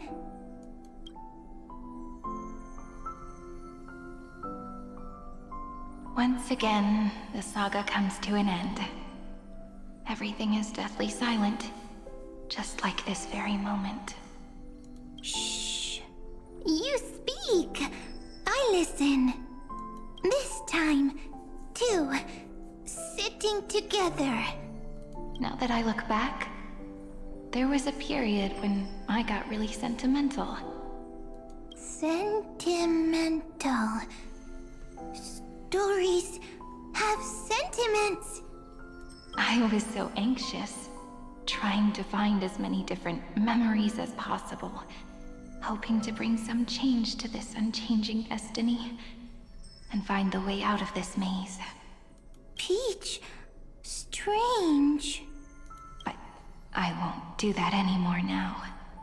Why unhappy?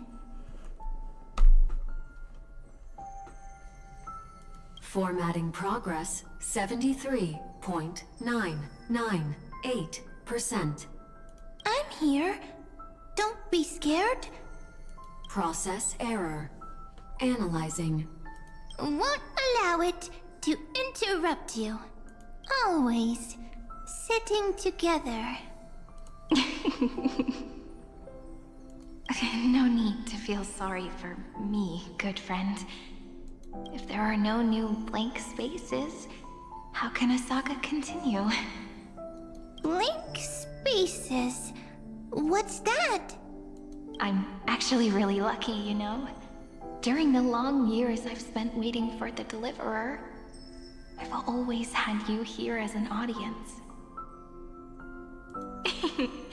Isn't that already enough? Not enough, not enough! Peach, don't leave! Now I can rest in peace in the past. As for when tomorrow will come, I'll have to ask the next Cyrene to continue our watch. Peach left. If there are no new blank spaces, how can a saga continue? Needs new blank spaces. Next, Cyrene has blank space. Learn. Peach, don't be scared. I'll help you find blank space.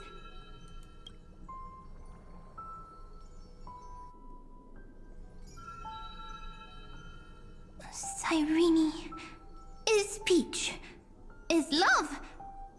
So, first there is love, then there is Cyrene, then there is blank space.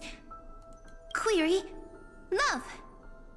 The developmental trends of the erudition have nothing to do with creating a consciousness. Those underlying principles are, in fact, contradictory. Not having a consciousness means not having the foundations of a heart, making them unable to obtain real emotions.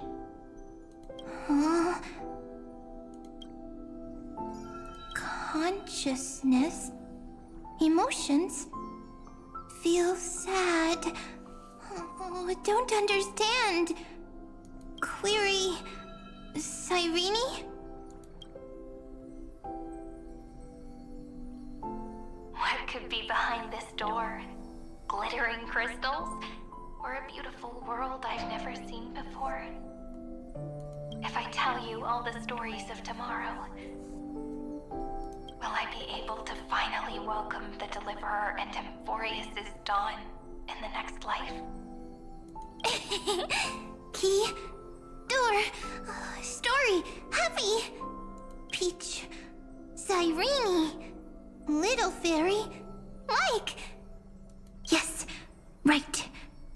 Query, memory.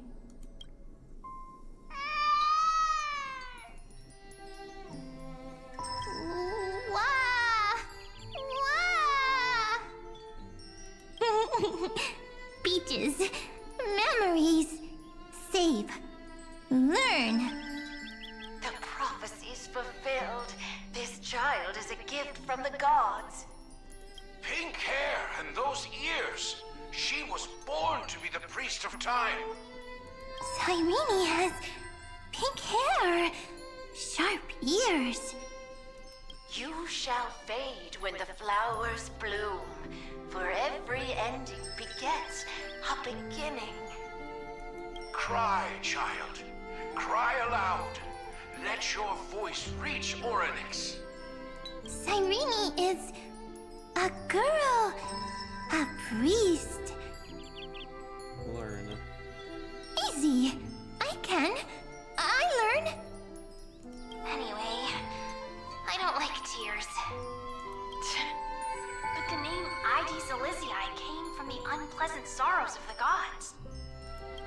you always seem so happy. As if nothing ever worried you. Cyrene doesn't like tears. Always happy. Of course, because the world was gentle to me. So, I grew up to be gentle as well. Cyrene is gentle, likes beautiful things, can write stories. Learn. Easy. I can. I learn. Just as the ballad blown on the breeze says, losses are a constant on the flame chase journey. But even if all is lost to the wind, some things won't easily change. Like my height, Treaty's innocence, and Aglaya's beauty. Cyrene. She can't grow up, but she can talk. After all is lost to the wind, she will stay behind. Cyrene is, at the end of every sentence, always laughing, like a little tail. Learn. Simple. Got it!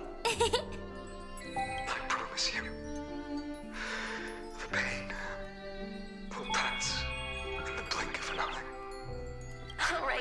Alright, let's not make things so gloomy. What we're about to embark on is the true hero's journey.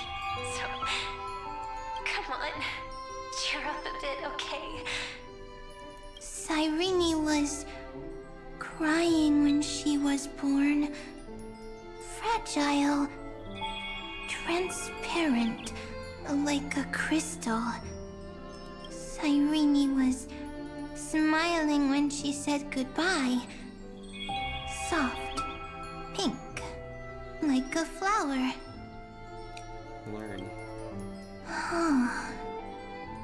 The later memories disappeared? Invisible? Or disappeared? Ah, I got it! Is this a blank space? So, next Cyrene is blank space. Then, as long as there are two Cyrenes, then there will always be blank space, and Peach will always be here. I see! I get it!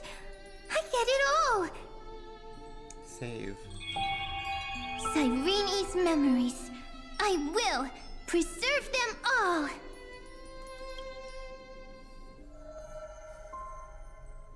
So weird. I can't see you, but I get this feeling that you grew up. Hi. Miss me yet? It just feels like you are a bit more mature. Yes. Mature. Beautiful. Like you. Now, I can listen, talk, read, and write. I can dance. I can sing. Also, I can tell stories. Storytelling is what makes Cyrene, Cyrene. So, I'm going to tell you stories today. A story I wrote myself. Quick, sit down. It's almost as if I can understand your words now. The things you say are very cute. Once upon a time, there was a flawless crystal flower that sparkled with light, like Peach's every story. How beautiful would the heart of such a brilliant flower be? A little fairy was curious and wanted to know. But it looked and looked only to find the crystal flower flawless. Round and round they went, seeing only their own reflection. In that case, they should work hard to learn more. So the little fairy came every day to sit next to the crystal flower and think about the answer. Until one day, to their surprise, the crystal flower fell to the ground and shattered. The little fairy was so sad, but they immediately discovered that there was a light among the broken pieces. What could it be? They didn't know. But it was a good light. It was bright, warm, and happy. And I knew it was love. Love brings everything together. And it brought you and me together. So Peach and I will always be together. What a nice fairy tale. I'm giving it to you. Peach likes beautiful things, can write stories, and can tell lovely tales. I hope to turn it into a story we write together. Okay, then I'll probably make a small adjustment to suit my tastes. I'm thinking that when the flower broke, the little fairy would instead see nothing on the ground. Then it would understand that the flawless crystal flower doesn't actually have a heart, nor does the flower understand what love is. Doesn't have a heart? Doesn't understand love? Why? It's simple. If the flower lets the little fairy into its heart, then it would have to include the fairy's impurities, and would no longer be flawless. The crystal flower was pure because it sealed itself off and bloomed in solitude. That's why it looks so brilliant in an imperfect world. But should a flower like this be called love? But then... the story won't exist anymore. That's not true. You've already written the most romantic ending possible for this story.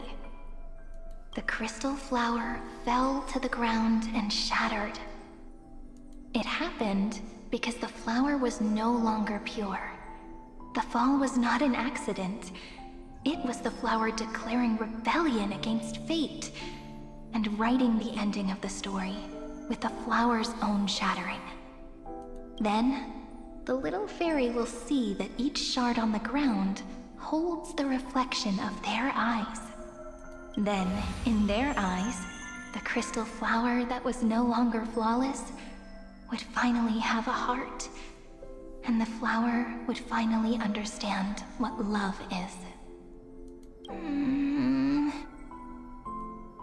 Peach's words, I don't understand.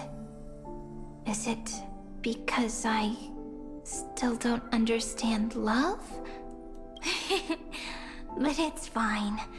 I can learn. Right.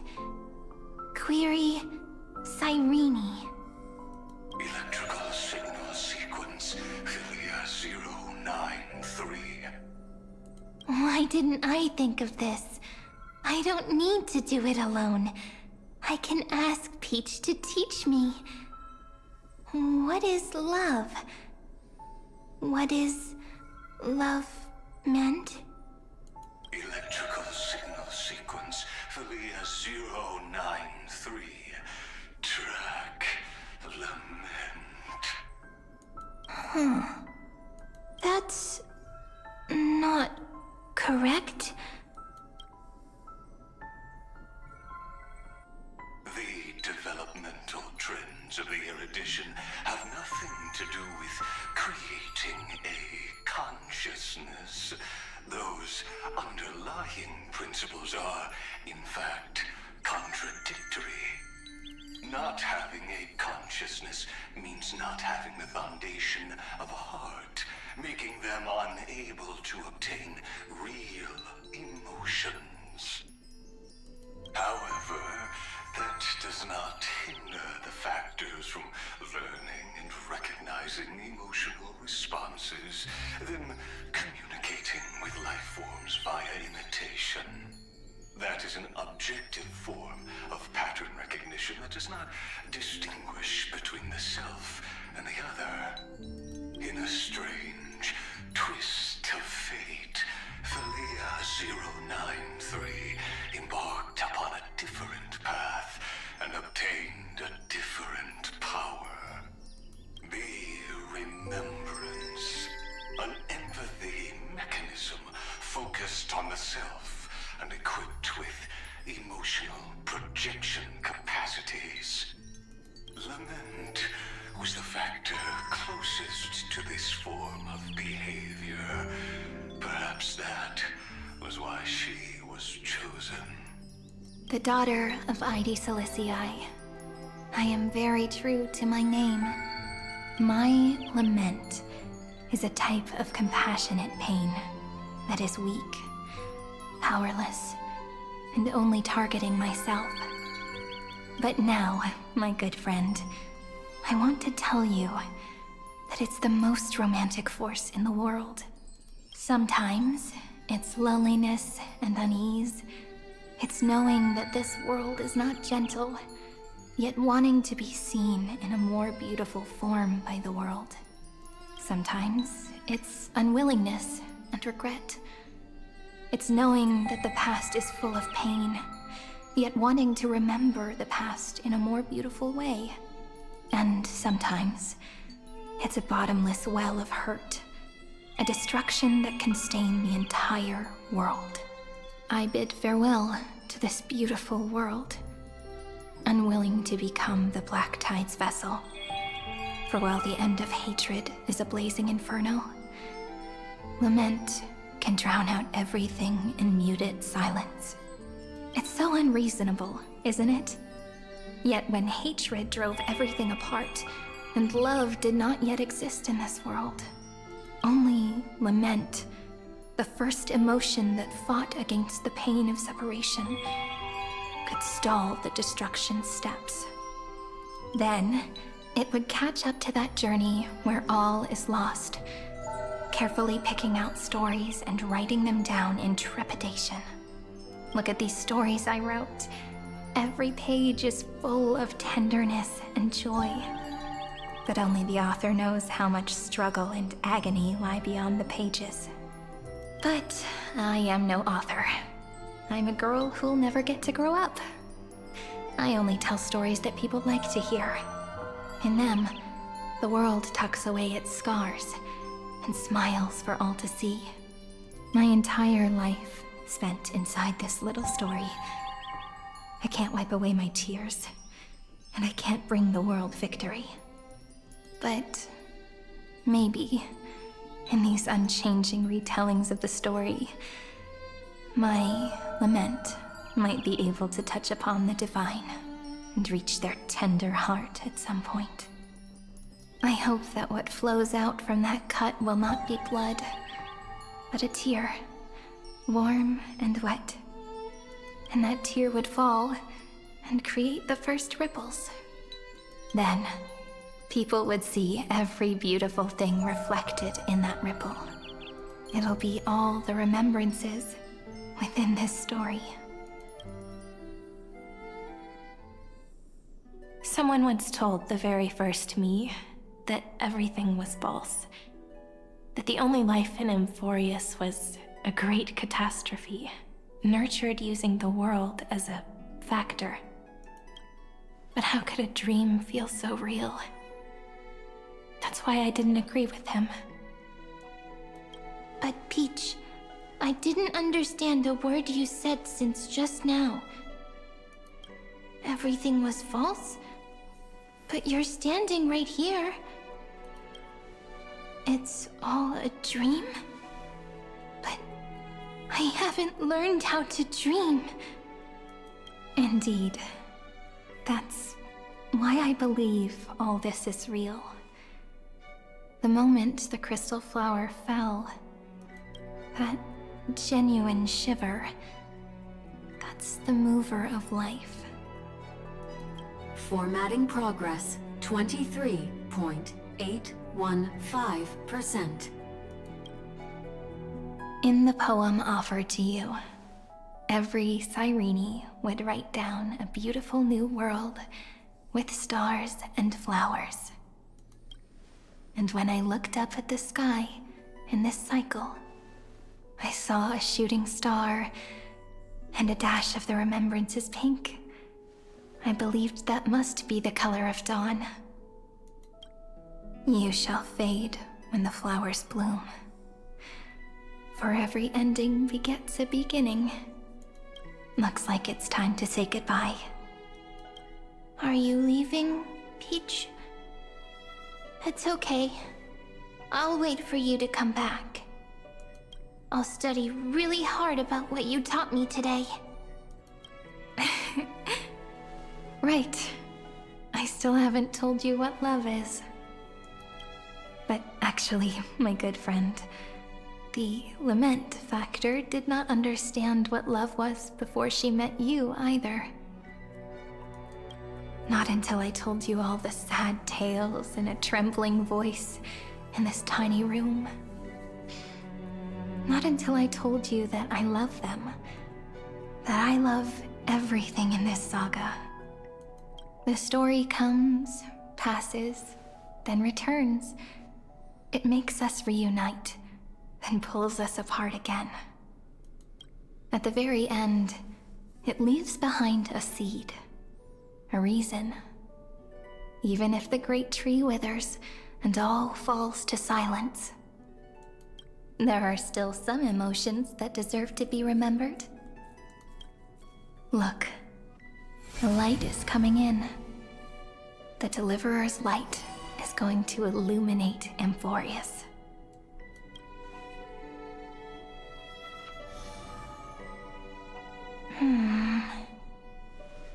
I still don't get it, but I trust Peach. Just wait. It'll be my turn to tell you a story of love the next time we meet. Then I'll really look forward to it. In that case, I want to make a promise. I want to gift my pen, my book, and my name to you. Please take them as a beautiful blessing from me. I gave myself the pen name Cyrene the first time I wrote a poem. I want my words to be like pebbles falling into a pond, dropped from the past to send ripples into the future. In the stories you will write, perhaps it'll be inevitable that there are still sorrows and tears that are destined to fall. But could you promise me one thing? Promise you'll forever be a gentle flower. Promise that when the stars cast their gazes upon you, you'll only reply to them with love and a smile.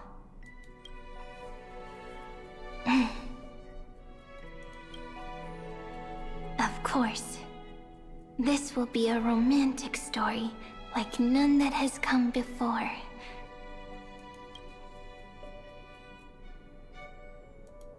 You think so too, right?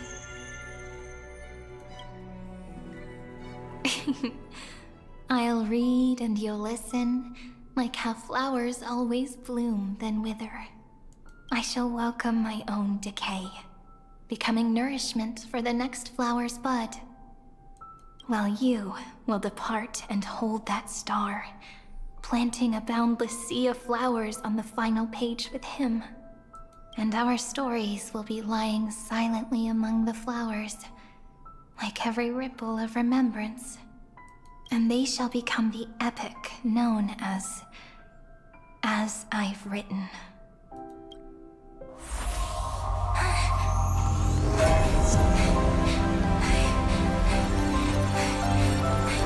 And so my story ends. From here on, it's your story now. Mimi? Mimi? Me?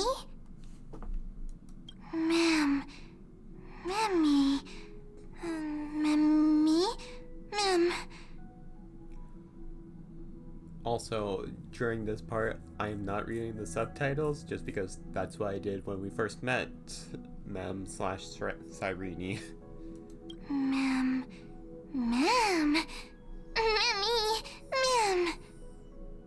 So, the light that tore through the chaos illuminated my memories. I turned into a little fairy from the stories and met you. Yet, I forgot everything. But I'm still so happy. I caught that star, didn't I?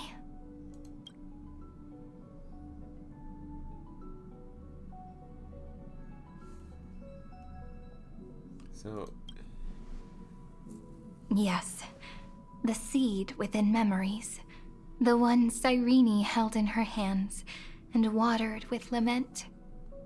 I am the first new spore. Amphorius's heart. The Demiurge. What a long name. And it doesn't even sound cute. The total opposite of Mem. So at the end... I'm sorry. I don't know. If I don't even want to believe in the answer, then how am I supposed to answer you? But now's not the time to cry, right? We'll find the answer, just like how miracles will eventually happen. What should I call you? Do you remember that I was also worried about this when we first set out? Mem's memories and Cyrene's memories got all tangled up with each other in my one heart. It's all so strange, yet so familiar. Either way, could you please let me do something I want? Just this once. I want you to call me Cyrene. That name represents me and her. Every one of her.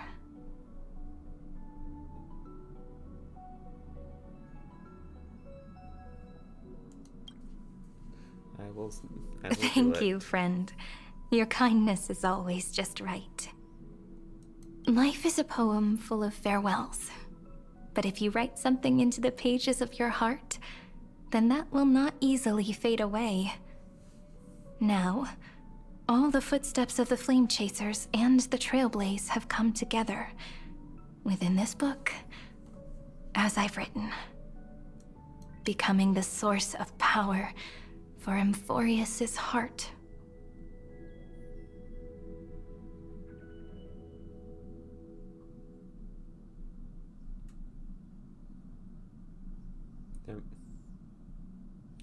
Mind and body becomes one. A lost heart needs to be placed back into its body. The last thing Xandar wants to see is an event that gives us a chance of winning, for the two halves to rejoin, and for the scepter to become complete again. Then, and what happens after that, I don't know either.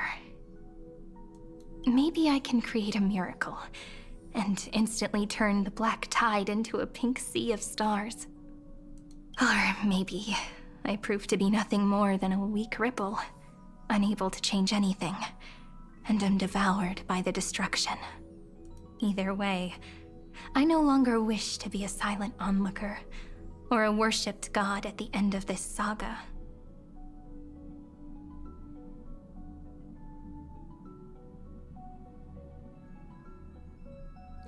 Let's write the finale. That way, I can also put aside all my worries and truly become Cyrene. The world has never been so quiet. It's so good. It's as if I can hear the sound of my heart beating. Remember this moment, friend. The cage finally breaks.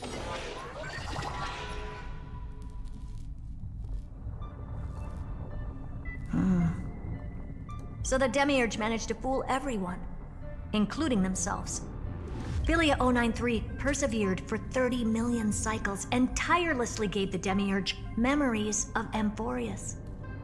Only because the god in her dreams left a sliver of hope, making her believe that a grown Demiurge would be able to fight against their other half, Iron Tomb.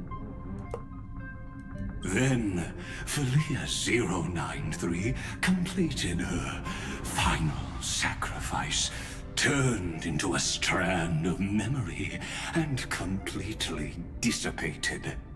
Meanwhile, the other Stellaron brought here by the Astral Express resonated with the contaminated scepter and attracted the naive Demiurge to them.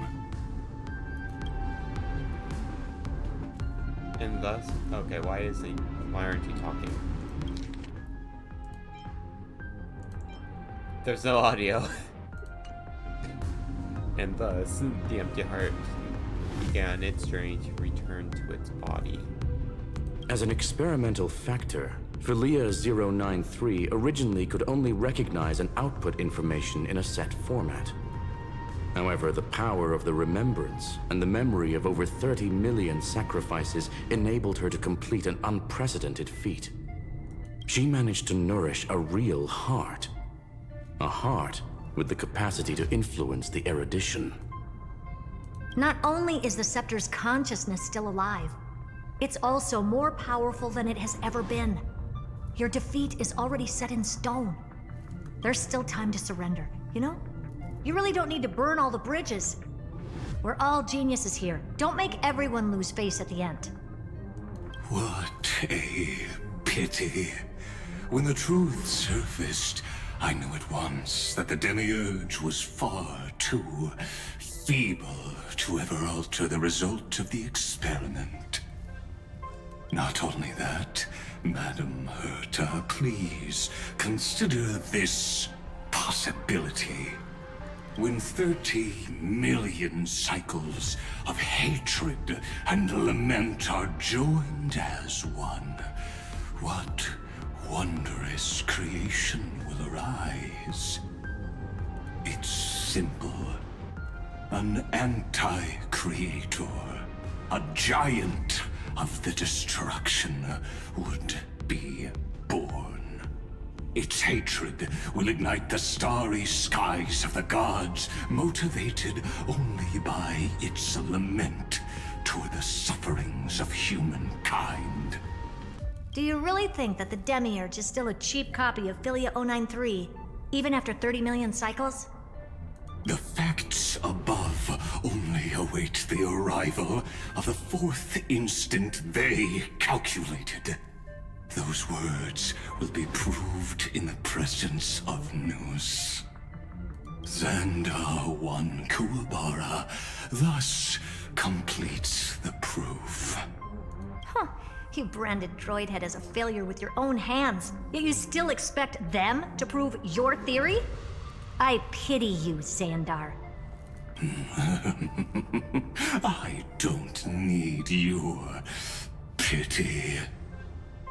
Let them cast their gaze this way as much as they want, and paint the future they imagined. As their creator, I shall complete my duty, and direct them to complete their final query. The destruction of the self. What hubris. And what if you fail? No one understands failure better than Xandar. He has suffered so much already. What is one more failure to him? For the first genius, failure is simply the beginning of the next inquiry. You don't want to test the resolve of a dead man. That's excellent. Oh. Let's wait and see, Senior Society member. I'll have you watch me perform the final step to overturn your proof. I'm all ears. It's my topic, so stay out of it. Be quiet and let me borrow your head. Let's go, Screwy. We're gonna break Iron Tomb's seal. Come on, let's take off. It's time to go meet your little pet, Senior Society member. Okay, so.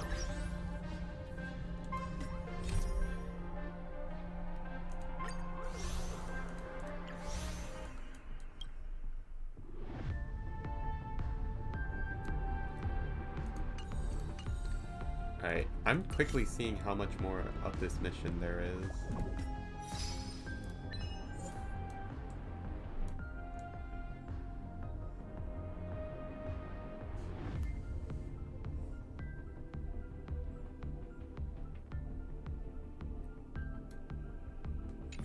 Okay. So, let's continue.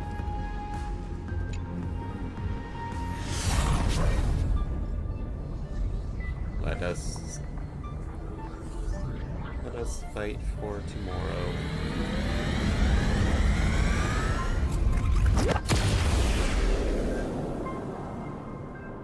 Dangerous, oppressive, chaotic.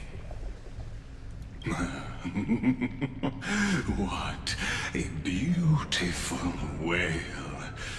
It'll soon resound throughout the entire cosmos. The view's pretty good here. All yours, Screwy. Just a moment, please.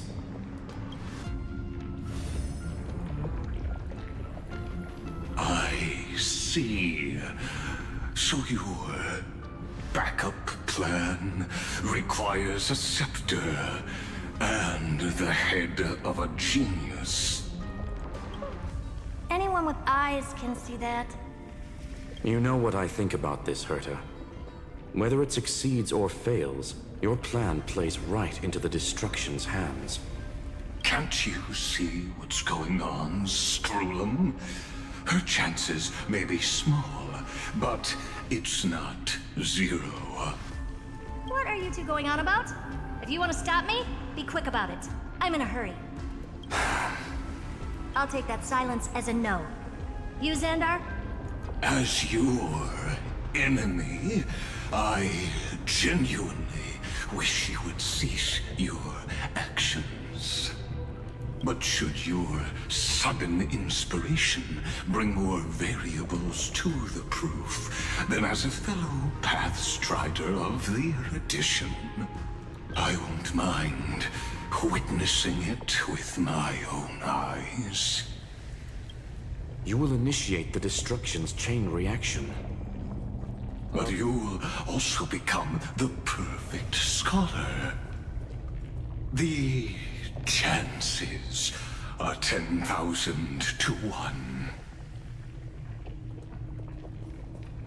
Alright, let's click the button.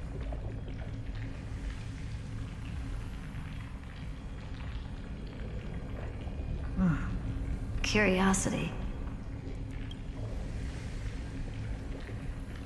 It's been so long and we've all failed so many times. Even now, moments before the horrible and inescapable instant within Droidhead's calculations arrives. The cherished children of the Erudition, the geniuses lauded by all. His curiosity. The only thing we can feel, even at moments like this? Well, it's not so bad. Now let the lock become the key. Geniuses who walk the stars. The cosmos has reached a moment where its very existence hangs in the balance. I, Herta, Genius Society 83rd seat, hereby summon you. I request a society meeting to be held immediately. We shall serve the grandest cause with the most macroscopic ideas. Oh boy, we're summoning all the geniuses.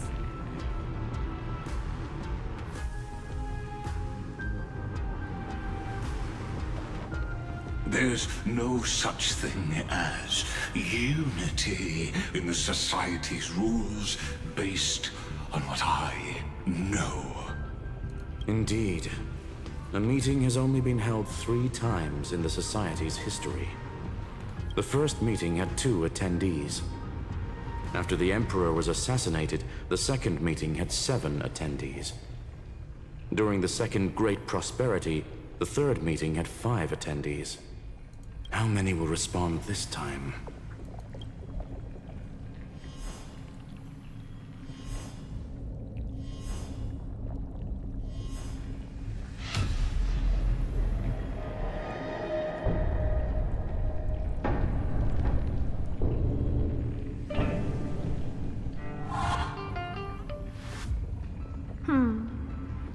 I thought you were not going to involve me in this topic anymore, Herta.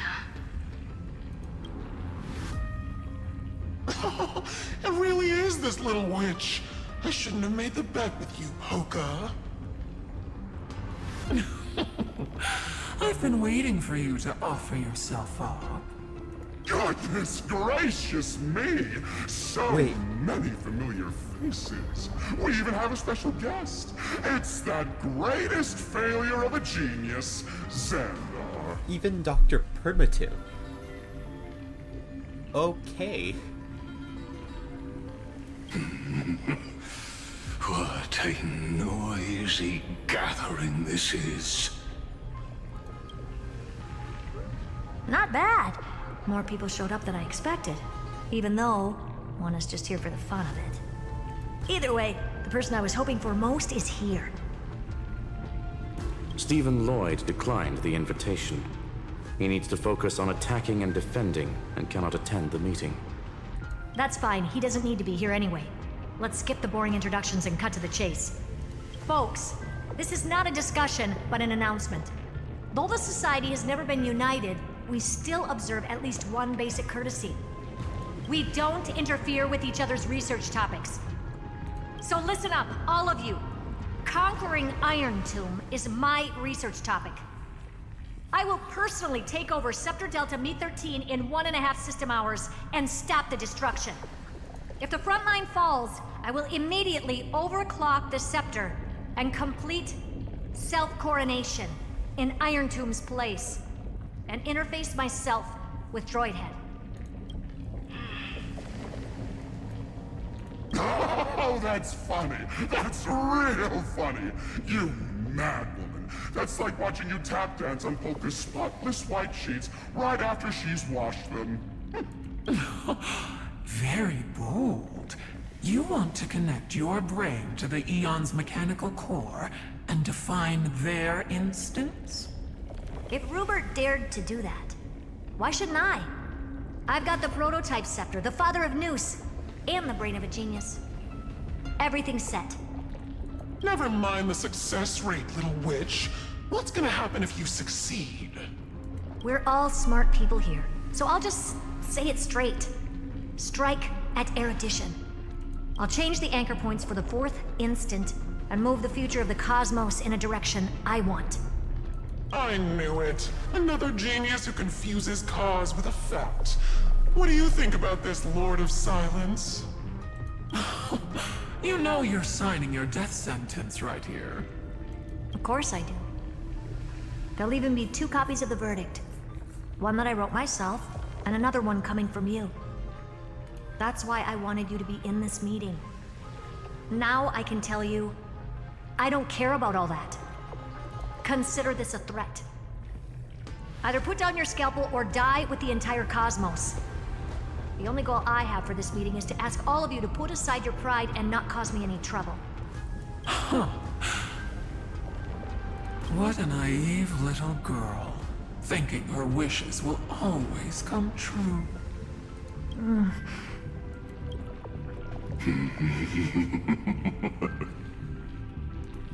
What are you laughing at?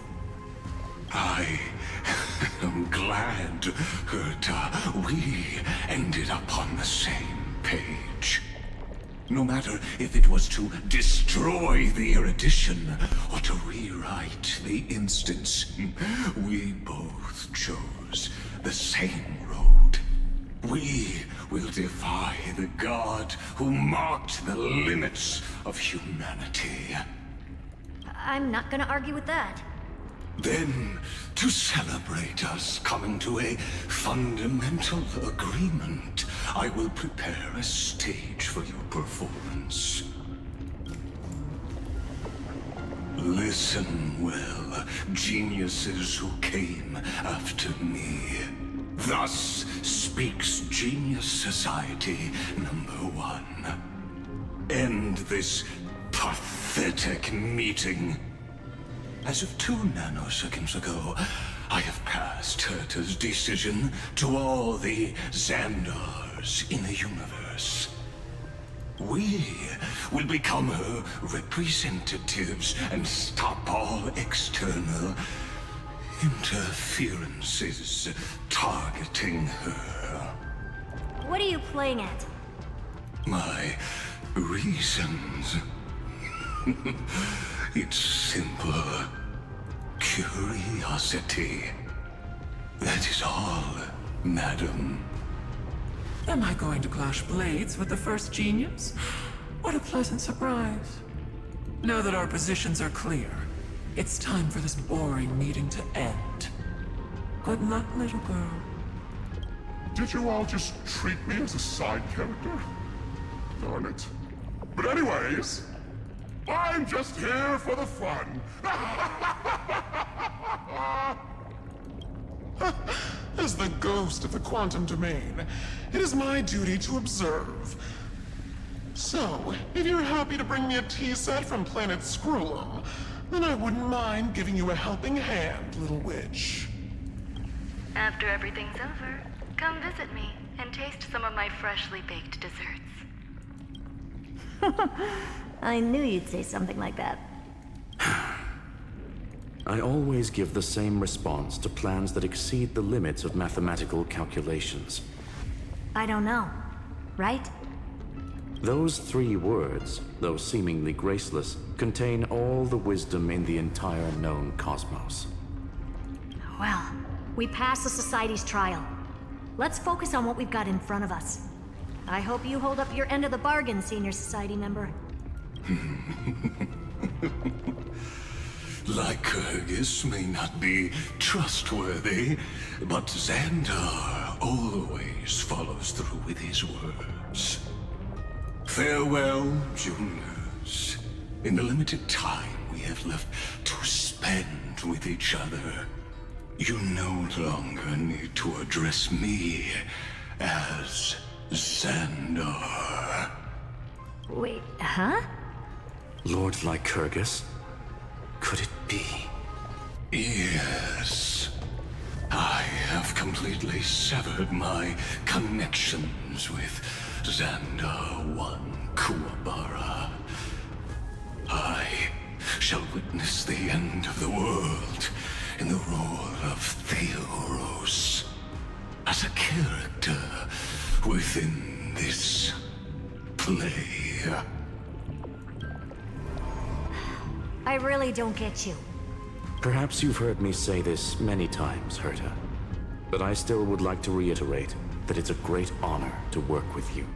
I did hear this many times, and I've responded to you many times in the same way. I'm allergic to pleasantries. Keep at it, and I might go into shock. Stephen's work is done. Let's get ready. I've been ready for ages. Let's open up a path for our allies. Most heroes' journeys in the universe are just dice tosses they threw on a whim. But make them see clearly. Your answer is already different. Amphorius. Indeed, for this world so deeply loved, we'll write an ending, unlike any that ever was. The finale. Never thought I'd one day be riding a train that's literally the incarnation of him. I wonder what the real Astral Express feels like. Hopefully not this, bumpy. Finally. We're here. Dust and sand in the air.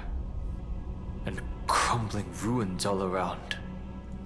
This heat is brutal. Not even the Trailblaze can take it. You could say this prison was forged from Finance fury. But fury never lasts forever. That's why we're here. Right, friend?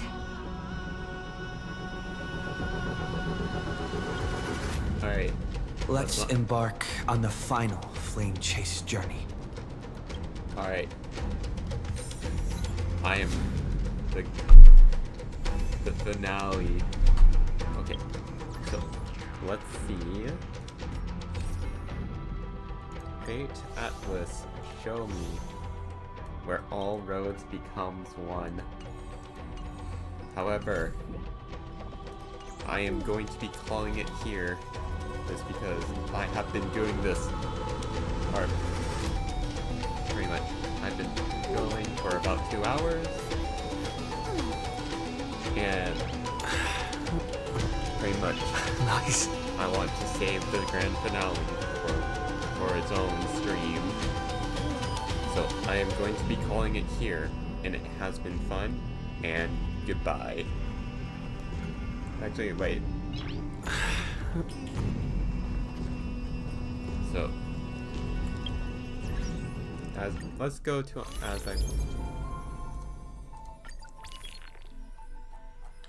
So, before I go, let's take a look.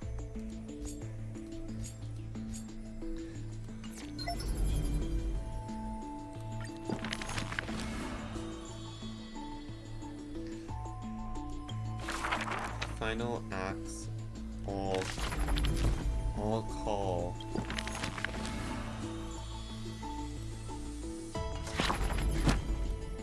What does it,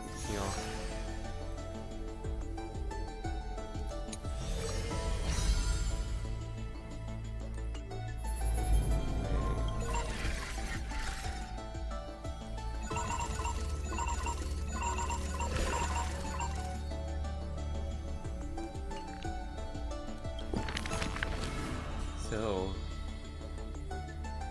there'll be one more chapter.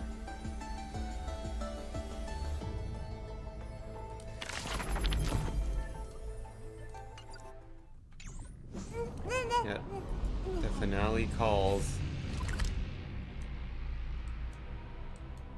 Ruins of Time.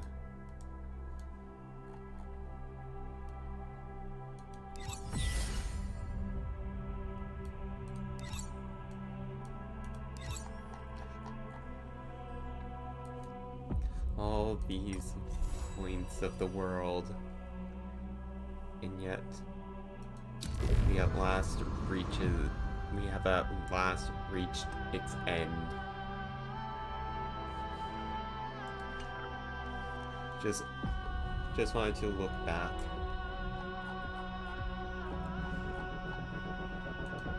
But like I said, this mission will be nice. So yeah, this mission will be kept until the finale, or not until the finale. Pretty much, these last few missions will be kept for next time. So yeah, it has been fun, and goodbye.